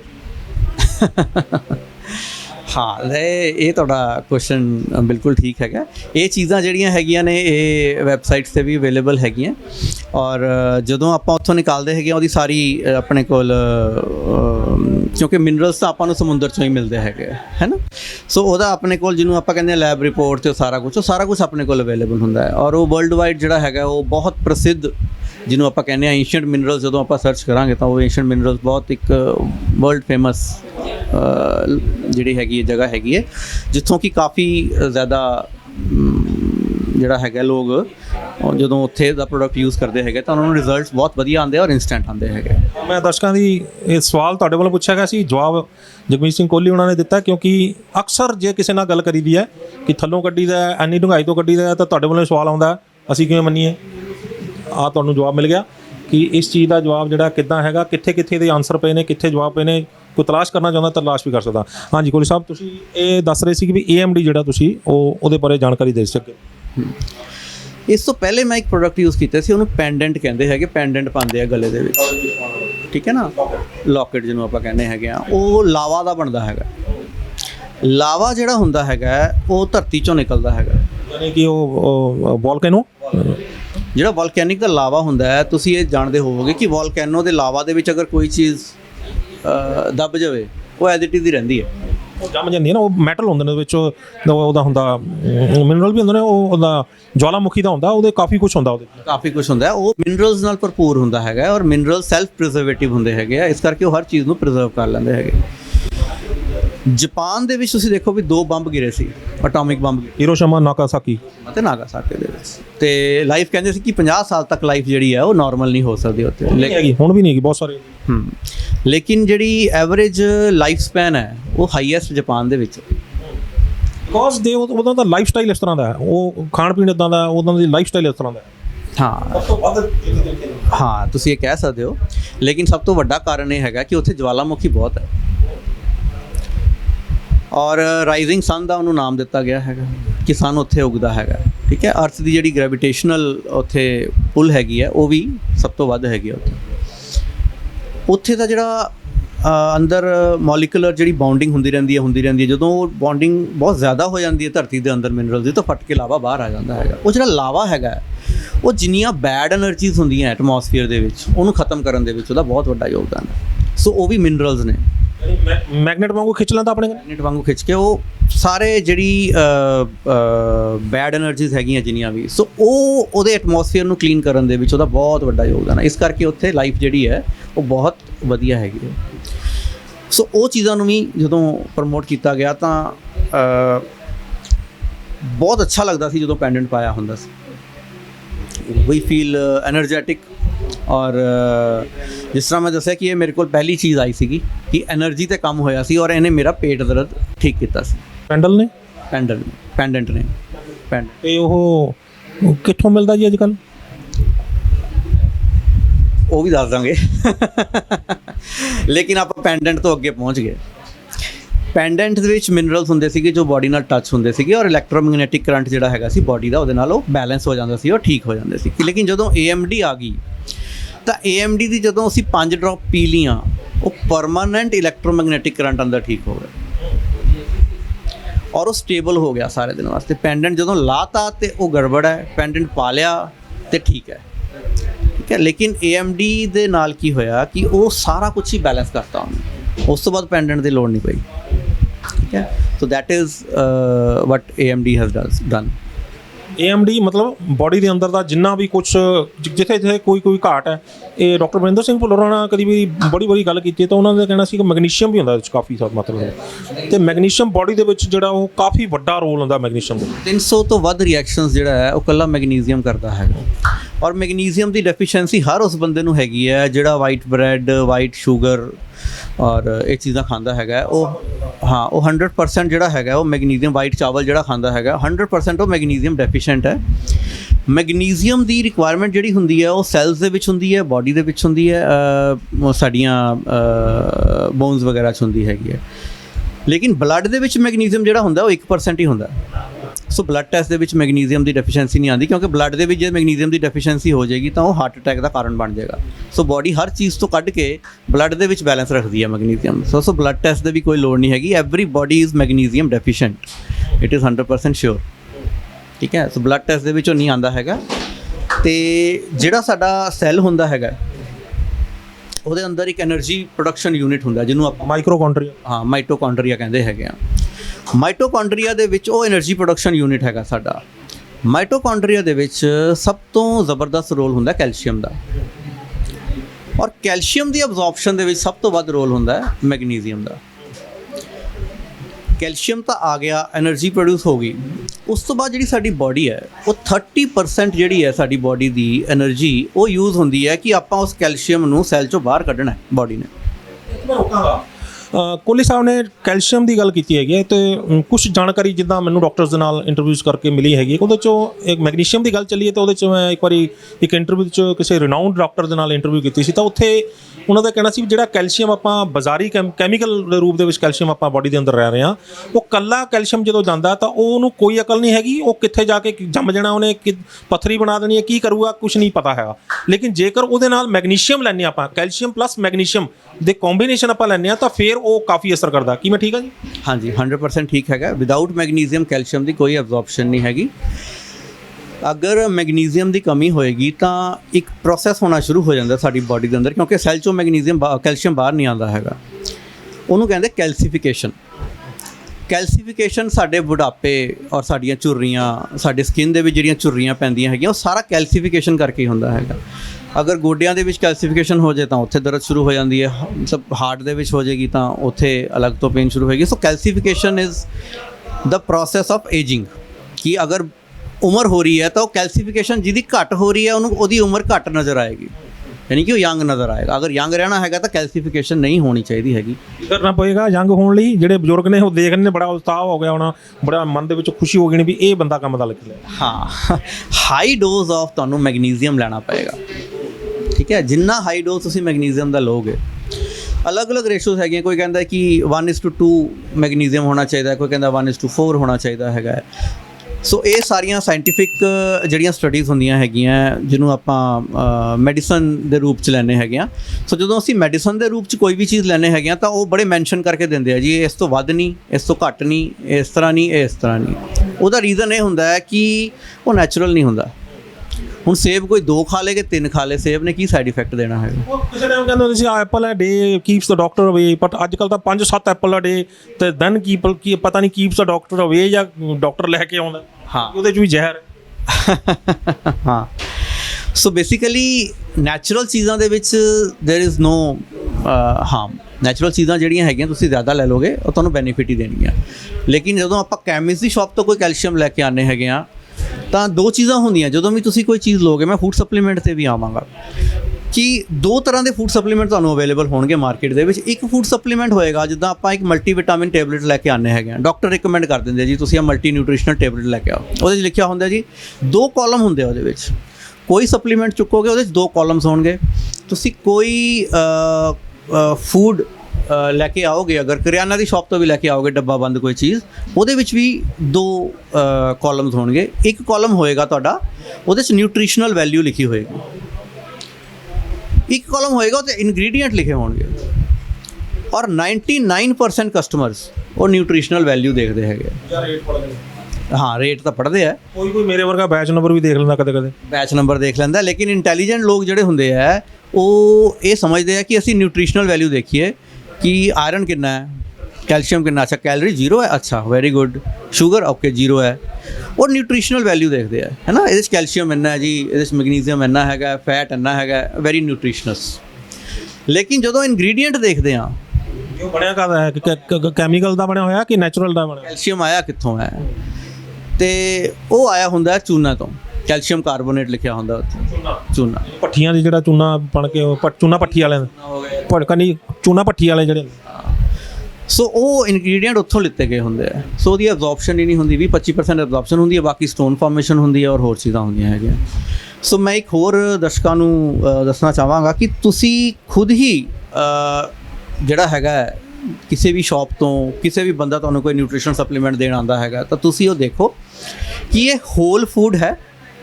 ਹੋਲ ਫੂਡ ਕੀ ਹੈ? ਮਾਫ ਕਰਨਾ, ਕੈਲਸ਼ੀਅਮ ਕਾਰਬੋਨੇਟ ਤੇ ਕੈਲਸ਼ੀਅਮ ਜਿਹੜਾ ਹੋਰ ਕਿਹੜਾ ਤੁਸੀਂ ਜਿਹੜਾ ਨੈਚੁਰਲ ਕੈਲਸ਼ੀਅਮ ਉਹਨੂੰ ਕੀ ਕਿਹਾ ਜਾਂਦਾ? ਨੈਚੁਰਲ ਕੈਲਸ਼ੀਅਮ ਤਾਂ ਆਪਾਂ ਨੂੰ ਫਰੂਟਸ ਔਰ ਰॉ ਵੈਜੀਟੇਬਲਸ ਤੋਂ ਮਿਲ ਜਾਏਗਾ। ਉਹਦੇ ਬਾਰੇ ਉਹ ਲਿਖਿਆ ਕੀ ਹੁੰਦਾ? ਕਿਉਂਕਿ ਸਾਇੰਟੀਫਿਕ ਨਾਮ ਦੇ ਵਿੱਚ ਲਿਖਿਆ ਹੁੰਦਾ।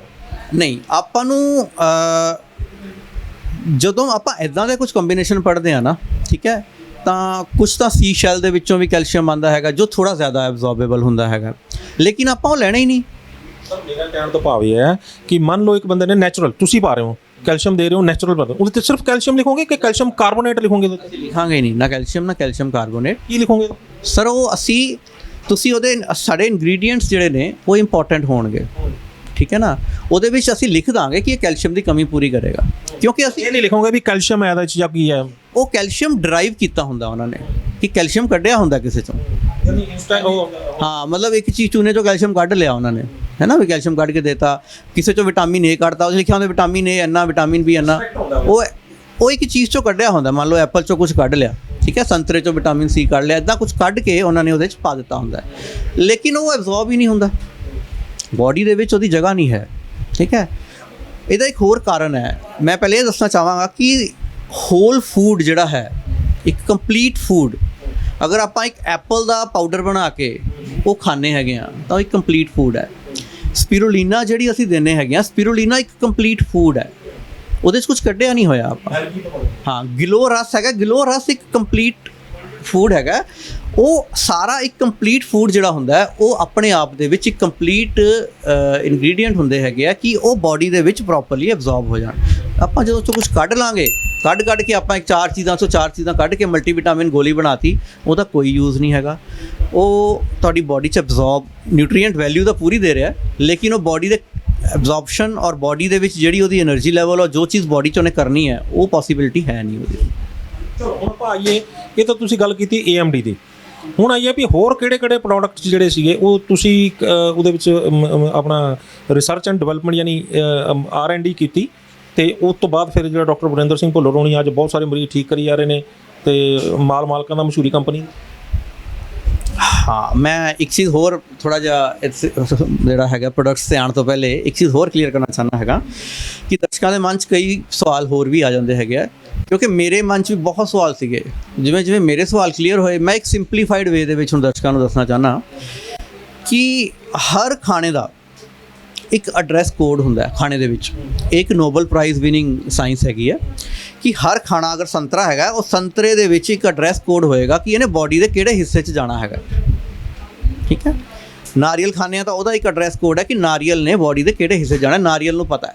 ਯਾਨੀ ਕਿ ਚਿੱਠੀ ਪਾਈ ਤੇ ਉਹਨੇ ਜੇ ਉਹਦੇ ਤੇ ਜਿਹੜਾ ਐਡਰੈਸ ਲਿਖਿਆ ਹੈਗਾ ਉਹਦੇ ਤੇ ਹੀ ਪਹੁੰਚਣਾ ਹੈਗਾ, ਯਾਨੀ ਨਾਰੀਅਲ ਖਾਦਾ ਤੇ ਉਹਨੂੰ ਪਤਾ ਵੀ ਮੈਂ ਇਧਰੋਂ ਲੰਘ ਕੇ ਇੱਧਰ ਜਾ ਕੇ ਉੱਥੇ ਹੀ ਪਹੁੰਚਣਾ ਹੈਗਾ, ਉੱਥੇ ਹੀ ਪਹੁੰਚਣਾ ਹੈਗਾ, ਉੱਥੇ ਹੀ ਪਹੁੰਚੇਗਾ, ਠੀਕ ਹੈ। ਜਿਸ ਤਰ੍ਹਾਂ ਕਿ ਕੁਲਵੰਤ ਸਿੰਘ ਦੇ ਨਾਮ ਤੇ ਅਗਰ ਚਿੱਠੀ ਆਉਂਦੀ ਹੈਗੀ ਹੈ ਤੇ ਅਗਰ ਕੱਲਾ ਕੁਲਵੰਤ ਸਿੰਘ ਲਿਖਿਆ ਤੇ ਸ਼ਹਿਰ ਦਾ ਨਾਮ ਲਿਖਿਆ ਤੇ ਚਿੱਠੀ ਸ਼ਾਇਦ ਕੁਲਵੰਤ ਸਿੰਘ ਤੱਕ ਨਹੀਂ ਪਹੁੰਚੇਗੀ, ਤੇ ਜੇ ਮੁਹੱਲੇ ਦਾ ਨਾਮ ਆ ਗਿਆ ਤੇ ਹੋ ਸਕਦਾ ਤਾਂ ਵੀ ਨਾ ਪਹੁੰਚੇ ਪ੍ਰੋਪਰਲੀ, ਕਿਸੇ ਹੋਰ ਕੁਲਵੰਤ ਸਿੰਘ ਕੋਲ ਚਲੇ ਜਾਏ। ਲੇਕਿਨ ਅਗਰ ਹਾਊਸ ਨੰਬਰ ਪਿਨ ਕੋਡ ਦੇ ਨਾਲ ਪੂਰਾ ਐਡਰੈਸ ਇੰਟੈਕਟ ਹੈ ਤਾਂ ਚਿੱਠੀ ਕੁਲਵੰਤ ਸਿੰਘ ਕੋਲ ਹੀ ਪਹੁੰਚੇਗੀ, ਤੇ ਉਹ ਚਿੱਠੀ ਦਾ ਉਹੀ ਫਾਇਦਾ ਹੈ, ਦੂਜੀ ਚਿੱਠੀ ਦਾ ਕੋਈ ਫਾਇਦਾ ਨਹੀਂ ਹੈ। ਜਿੰਨੀਆਂ ਮਰਜ਼ੀ ਚਿੱਠੀਆਂ ਕੁਲਵੰਤ ਸਿੰਘ ਦੇ ਨਾਮ ਤੇ ਪਾਈ ਜਾਣ, ਉਹਦਾ ਕੋਈ ਲਾਭ ਨਹੀਂ ਹੋਣ ਲੱਗਾ। ਸਿਮਿਲਰਲੀ ਜਿਹੜਾ ਇੱਕ ਰॉ ਫਰੂਟਸ ਹੁੰਦੇ ਆ ਔਰ ਰॉ ਵੈਜੀਟੇਬਲਸ ਹੁੰਦੇ ਆ, ਉਹਨਾਂ ਦੇ ਅੰਦਰ ਐਡਰੈਸ ਕੋਡ ਜਿਹੜਾ ਹੈ ਉਹ ਇੰਟੈਕਟ ਹੁੰਦਾ। ਸੋ ਫਸਟ ਪ੍ਰਾਇੋਰਟੀ ਜਿਹੜੀ ਹੈ ਹਰ ਬੰਦੇ ਦੀ ਉਹ ਰॉ ਫਰੂਟਸ ਔਰ ਰॉ ਵੈਜੀਟੇਬਲਸ ਦੀ ਹੋਣੀ ਚਾਹੀਦੀ ਹੈਗੀ। ਸੈਕਿੰਡ ਪ੍ਰਾਇੋਰਟੀ ਹੋਣੀ ਚਾਹੀਦੀ ਹੈ ਬੋਇਲਡ ਵੈਜੀਟੇਬਲਸ ਦੀ। ਬੋਇਲਡ ਵੈਜੀਟੇਬਲਸ ਦੇ ਵਿੱਚ ਜਿਹੜਾ ਹੈਗਾ ਐਡਰੈਸ ਕੋਡ ਉਨਾ ਇੰਟੈਕਟ ਨਹੀਂ ਹੁੰਦਾ ਜਿੰਨਾ ਇੱਕ ਰॉ ਦੇ ਵਿੱਚ ਹੁੰਦਾ, ਔਰ ਕੁਕਡ ਫੂਡ ਦੇ ਵਿੱਚ ਐਡਰੈਸ ਕੋਡ ਕਾਫੀ ਹੱਦ ਤੱਕ ਡਿਸਟਰੋਏ ਹੋ ਜਾਂਦਾ। ਤੇ ਜੇ ਕਿਸੇ ਨੇ ਐਡਰੈਸ ਕੋਡ ਐਕਸਟ੍ਰੀਮਲੀ ਡਿਸਟਰੋਏ ਕਰਨਾ ਹੈਗਾ ਤਾਂ ਉਹ ਮਾਈਕ੍ਰੋਵੇਵ ਦੇ ਵਿੱਚ ਰੱਖ ਦੇਗਾ, ਸੋ ਐਡਰੈਸ ਕੋਡ ਸਾਰਾ ਹੀ ਡਿਸਟਰੋਏ ਹੋ ਜਾਏਗਾ। ਹਾਂ, ਨਿਊਟ੍ਰੀਸ਼ਨਲ ਵੈਲਿਊ ਪੂਰੀ ਹੋਏਗੀ, ਨਿਊਟ੍ਰੀਸ਼ਨਲ ਵੈਲਿਊ ਉਹਦੀ ਪੂਰੀ ਹੋਏਗੀ, ਲੇਕਿਨ ਨਿਊਟ੍ਰੀਸ਼ਨਲ ਵੈਲਿਊ ਪਹੁੰਚੇਗੀ ਕਿੱਥੇ? ਉਹ ਚਿੱਠੀ ਪਹੁੰਚਣੀ ਨਹੀਂ ਹੈਗੀ, ਠੀਕ ਹੈ। ਸੋ ਨਿਊਟ੍ਰੀਸ਼ਨਲ ਵੈਲਿਊ ਇੰਪੋਰਟੈਂਟ ਨਹੀਂ ਹੈ, ਉਹ ਐਡਰੈਸ ਕੋਡ ਦੇ ਨਾਲ ਤਾਂ ਉਹਨੇ ਬਾਡੀ ਦੇ ਵਿੱਚ ਜਾ ਕੇ as a medicine as a ਚੀਜ਼ਾਂ ਨੇ ਕੰਮ ਕਰਨਾ ਹੈ। ਯਾਨੀ ਕਿ ਕੈਲਸ਼ੀਅਮ ਭੇਜਿਆ ਤਾਂ ਉਹਨੂੰ ਪਤਾ ਮੈਂ ਹੱਡੀਆਂ 'ਚ ਜਾਣਾ ਹੈ, ਉਹਨੂੰ ਪਤਾ ਮੈਂ ਜਿਹੜਾ ਕਈ ਜਗ੍ਹਾ ਕੈਲਸ਼ੀਅਮ ਨੂੰ ਨਹੀਂ ਪਤਾ। ਇੱਕ ਅਗਰ ਕੰਪਲੀਟ ਫੂਡ ਆਪਾਂ ਇੱਕ ਸਪਿਰੂਲੀਨਾ ਦੇ ਰਹੇ ਹਾਂ, ਉਹ ਬੰਦਾ ਸਪਿਰੂਲੀਨਾ ਦੀ ਟੈਬਲੇਟ ਖਾ ਰਿਹਾ, ਉਹ ਕੰਪਲੀਟ ਫੂਡ ਹੈ, ਉਹ ਬੈਲੈਂਸਡ ਫੂਡ ਹੈ, ਉਹਦੇ 'ਚ 18 ਵਿਟਾਮਿਨ ਵੀ ਹੈ, 18 ਮਿਨਰਲ ਵੀ ਹੈ, ਅਮੀਨੋ ਐਸਿਡਸ ਵੀ ਹੈ, ਉਹਦੇ ਸਾਰਾ ਕੁਝ ਇੱਕ ਕੰਪਲੀਟ ਫੂਡ ਹੈ। ਉਹ ਸਾਰਾ ਕੰਬੀਨੇਸ਼ਨ ਹੈ। ਅਗਰ ਸੇਬ ਖਾ ਰਹੇ ਹਾਂ, ਸੇਬ ਦਾ ਇੱਕ ਕੰਪਲੀਟ ਕੰਬੀਨੇਸ਼ਨ ਹੈ। ਗਿਲੋ ਲੈ ਰਹੇ ਹਾਂ, ਗਿਲੋ ਦਾ ਇੱਕ ਕੰਪਲੀਟ ਕੰਬੀਨੇਸ਼ਨ ਹੈਗਾ। ਉਹ ਕੰਪਲੀਟ ਕੰਬੀਨੇਸ਼ਨ ਜਿਹੜਾ ਹੈ ਉਹੀ ਪਹੁੰਚੇਗਾ ਅੰਦਰ। ਇੱਕ ਦੂਜੇ ਦੀ ਸਭ ਚੀਜ਼ ਨੂੰ ਜ਼ਰੂਰਤ ਹੈ। ਅਗਰ ਉਹ ਸਾਰਾ ਕੁਝ ਇਕੱਠਾ ਨਹੀਂ ਹੋਏਗਾ, ਕੱਲਾ ਕੈਲਸ਼ੀਅਮ ਪਾ ਦੋਗੇ ਤਾਂ ਕੱਲਾ ਕੈਲਸ਼ੀਅਮ ਨਹੀਂ ਪਹੁੰਚੇਗਾ ਉੱਥੇ। ਉਹਨੂੰ ਪਤਾ ਹੀ ਨਹੀਂ ਮੈਂ ਜਾਣਾ ਕਿੱਥੇ, ਆਪਣੇ ਭਾਈ ਬੰਧੂ ਦੇ ਨਾਲ ਹੀ ਪਹੁੰਚੇਗਾ, ਜਿਹੜੇ ਉਹਦੇ ਦੋਸਤ ਮਿੱਤਰ ਹੈਗੇ ਸਾਰੇ। ਹਾਂ, ਮੈਂ ਹੁਣ ਉੱਥੇ ਆ ਰਿਹਾ। ਇੱਕ ਚੀਜ਼ ਤੁਸੀਂ ਦੱਸਤੀ, AMD ਦੱਸਤੀ, ਤੁਸੀਂ ਮੈਨੂੰ ਆਫ ਦਾ ਕੈਮਰਾ ਦੱਸ ਰਹੇ ਸੀਗੇ ਕਿ ਆਪਾਂ ਜਿਹੜਾ ਉਹ ਤੁਹਾਡਾ ਐਲੋਵੀਰਾ ਆਮਲਾ ਵੀ ਕੀਤਾ, ਤੁਸੀਂ ਇੱਕ ਦੋ ਚੀਜ਼ਾਂ ਹੋਰ ਵੀ ਕੀਤੀਆਂ। ਇਹ ਫਿਰ ਕਿੱਦਾਂ ਘੰਟੀ ਵੱਜੀ ਦਿਮਾਗ 'ਚ ਵੀ ਆਹ ਵੀ ਚੀਜ਼ਾਂ, ਕਿਉਂਕਿ ਮਾਰਕੀਟ ਤਾਂ ਹੋਰ ਪਹਿਲਾਂ ਵਿਕ ਹੀ ਰਹੀਆਂ ਨੇ, ਤੇ ਫਿਰ ਆਪਾਂ ਨੂੰ ਕਿਵੇਂ ਲੱਗਿਆ ਵੀ ਇਹਦੇ 'ਚ ਆਹ ਵੀ ਪਾ ਦਈਏ, ਇਹਦੇ 'ਚ ਆਹ ਵੀ ਪਾ ਦਈਏ, ਇਹਦੇ 'ਚ ਆਹ ਵੀ ਪਾ ਦਈਏ, ਤਾਂ ਗੱਲ ਬਣੂਗੀ। ਕੁਛ ਬੈਠ ਕੇ ਦਿਮਾਗ ਲਗਾਇਆ ਡਾਕਟਰ ਵਰਿੰਦਰ ਸਿੰਘ ਭੁੱਲਰ ਨਾਲ? ਹਾਂਜੀ ਵਰਿੰਦਰ, ਡਾਕਟਰ ਸਾਹਿਬ ਨਾਲ ਤਾਂ ਡਿਸਕਸ਼ਨ ਹਰ ਚੀਜ਼ ਦੀ ਹੁੰਦੀ ਹੈਗੀ ਹੈ। ਔਰ ਮੈਂ ਜਿਵੇਂ ਤੁਹਾਨੂੰ ਦੱਸਿਆ ਕਿ ਮੈਂ 16 ਸਾਲ ਤੋਂ ਇੱਥੇ ਹੈਗਾ, ਤਾਂ 16 ਸਾਲ ਪਹਿਲ ਤੋਂ ਜਿਹੜੀਆਂ ਅਸੀਂ ਬੁੱਕਸ ਪੜ੍ਹ ਰਹੇ ਹਾਂ ਉਹਦੇ 'ਚ ਕਈ ਬੁੱਕਸ ਹੈਗੀਆਂ, ਠੀਕ ਹੈ। ਕੁਛ ਨੈਚੁਰਲ ਕਿਉਰਸ ਦੇ ਉੱਤੇ ਬੁੱਕਸ ਹੈਗੀਆਂ, ਔਰ ਇੱਕ ਬੁੱਕ ਮੇਰੀ ਬਹੁਤ ਅੱਛੀ ਬੁੱਕ ਹੈਗੀ ਹੈ, ਫੇਵਰੇਟ ਬੁੱਕ ਹੈਗੀ ਹੈ, natural cures they don't want you to know about. ਯਾਨੀ ਕਿ ਜਿਹੜੇ ਨੈਚੁਰਲ ਕਿਉਰਸ ਹੈਗੇ ਆ, ਕੁਦਰਤੀ ਇਲਾਜ, ਕਿ ਅੱਜ ਦਾ ਜਿਹੜਾ ਯੁੱਗ ਹੈਗਾ, ਜਿਨ੍ਹਾਂ ਨੇ ਅੱਜ ਦੇ ਯੁੱਗ ਦੇ ਉੱਤੇ ਕਬਜ਼ਾ ਕੀਤਾ ਹੋਇਆ, ਉਹ ਚੀਜ਼ਾਂ ਨੂੰ ਉਹ ਤੁਹਾਡੇ ਤੱਕ ਪਹੁੰਚਣ ਹੀ ਨਹੀਂ ਦੇਣਾ ਚਾਹੁੰਦੇ ਹੈਗੇ। ਕਿ ਇਹ ਚੀਜ਼ਾਂ ਪਹੁੰਚਣ ਨਾ, ਉਹ ਮੀਡੀਆ ਦੇ ਵਿੱਚ ਤੁਹਾਨੂੰ ਨਹੀਂ ਮਿਲਣਗੀਆਂ, ਉਹ ਤੁਹਾਨੂੰ ਬਾਹਰ ਹੀ ਮਿਲਣਗੀਆਂ, ਠੀਕ ਹੈ। ਸੋ ਇੱਦਾਂ ਦੀਆਂ ਕੁਝ ਲੋਕਾਂ ਦੇ ਨਾਲ ਮੇਰਾ ਰਾਬਤਾ ਹੋਇਆ, ਔਰ ਫੋਰਨ ਦੇ ਜਿਹੜੇ ਸਾਇੰਟਿਸਟ ਸੀਗੇ ਉਹਨਾਂ ਨਾਲ ਮੇਰਾ ਰਾਬਤਾ ਹੋਇਆ। ਮੈਂ ਉਹਨਾਂ ਦੇ ਇਨ ਟੱਚ ਹੋਇਆ, ਉਹਨਾਂ ਦੀਆਂ ਬੁੱਕਸ ਵੀ ਪੜ੍ਹੀਆਂ, ਉਹਨਾਂ ਦੀਆਂ ਵੀਡੀਓਜ਼ ਦੇਖੀਆਂ, ਉਹਨਾਂ ਦੇ ਨਾਲ ਚੈਟਸ ਵੀ ਕੀਤੀਆਂ, ਉਹਨਾਂ ਦੇ ਨਾਲ ਗੱਲਬਾਤ ਵੀ ਕੀਤੀ ਵੀ ਉਹ ਕੀ ਕੁਝ ਕਰ ਰਹੇ ਨੇ। ਸੋ ਬਹੁਤ ਕੁਝ ਕਰ ਰਹੇ ਸੀ ਉਹ ਉਹਨਾਂ ਦੇ। ਔਰ ਹਲੇ ਅਸੀਂ ਉਸ ਲੈਵਲ 'ਤੇ ਤਾਂ ਫਿਰ ਵੀ ਪਹੁੰਚਣਾ ਹੈ। ਹਲੇ ਜੋ ਆਪਾਂ ਇਲਾਜ ਕਰ ਰਹੇ ਹਾਂ, ਹਲੇ ਆਪਾਂ ਟ੍ਰੀਟਮੈਂਟ ਦੇ ਰਹੇ ਹਾਂ, ਨੈਚੁਰਲ ਚੀਜ਼ਾਂ ਨਾਲ ਦੇ ਰਹੇ ਹੈਗੇ ਹਾਂ, ਲੇਕਿਨ ਬਹੁਤ ਕੁਝ ਹੈ ਜੋ ਨੈਚੁਰਲ ਤਰੀਕੇ ਨਾਲ ਹਜੇ ਵੀ ਦਿੱਤਾ ਜਾ ਸਕਦਾ ਹੈ। ਕਿੰਨੀ ਤਰਾਸਦੀ ਹੈ ਕਿ ਜਿਹੜਾ ਕੁਦਰਤੀ ਇਲਾਜ ਦਾ ਤਰੀਕਾ ਹੈਗਾ ਉਹ ਹੈਗਾ ਭਾਰਤੀ ਪੱਧਤੀ, ਲੇਕਿਨ ਆਪਾਂ ਨੂੰ ਅੱਜ ਵੀ ਜਿਹੜਾ ਵਿਦੇਸ਼ੀਆਂ ਦੇ ਉੱਤੇ ਜਿਹੜਾ ਉਹ ਨਿਰਭਰ ਹੋਣਾ ਪੈ ਰਿਹਾ। ਕਿਤੇ ਨਾ ਕਿਤੇ ਜਿਹੜਾ ਜੋ ਕੁਝ ਬੇਈਮਾਨੀ ਹੋ ਰਹੀ ਹੈ ਸਮਾਜ ਦੇ ਵਿੱਚ, ਉਹਦੇ ਪਿੱਛੇ ਇੱਕ ਕਾਰਨ ਕਹਿ ਸਕਦੇ ਆਪਾਂ? ਬਿਲਕੁਲ ਕਾਰਨ ਕਹਿ ਸਕਦੇ ਹੈਗੇ ਆ। ਔਰ ਅੱਛੇ ਲੋਕਾਂ ਦੀ ਕਮੀ ਸਾਨੂੰ ਵਿਦੇਸ਼ਾਂ 'ਚ ਵੀ ਨਹੀਂ ਹੈਗੀ, ਅੱਛੇ ਲੋਕਾਂ ਦੀ ਕਮੀ ਇੱਥੇ ਵੀ ਨਹੀਂ ਹੈਗੀ। ਵਿਦੇਸ਼ਾਂ ਦੇ ਵਿੱਚ ਜੋ ਚੀਜ਼ਾਂ ਅਵੇਲੇਬਲ ਹੈਗੀਆਂ ਉਹ ਇੰਡੀਆ 'ਚ ਅਜੇ ਹੈ ਨਹੀਂ ਅਵੇਲੇਬਲ। ਸੋ ਅਸੀਂ ਉਸ ਚੀਜ਼ ਵਾਸਤੇ ਅਸੀਂ ਆਪਣੇ ਨਾਮ 'ਤੇ ਜਿਹੜਾ ਹੈਗਾ ਆਪਣਾ ਮੈਨੂਫੈਕਚਰਿੰਗ ਯੂਨਿਟ ਸ਼ੁਰੂ ਕਰਨ ਦਾ ਜਿਹੜਾ ਉਪਰਾਲਾ ਸੀਗਾ ਉਹ ਅੱਜ ਤੋਂ ਸਾਲ ਪਹਿਲੇ ਕੀਤਾ ਹੈਗਾ।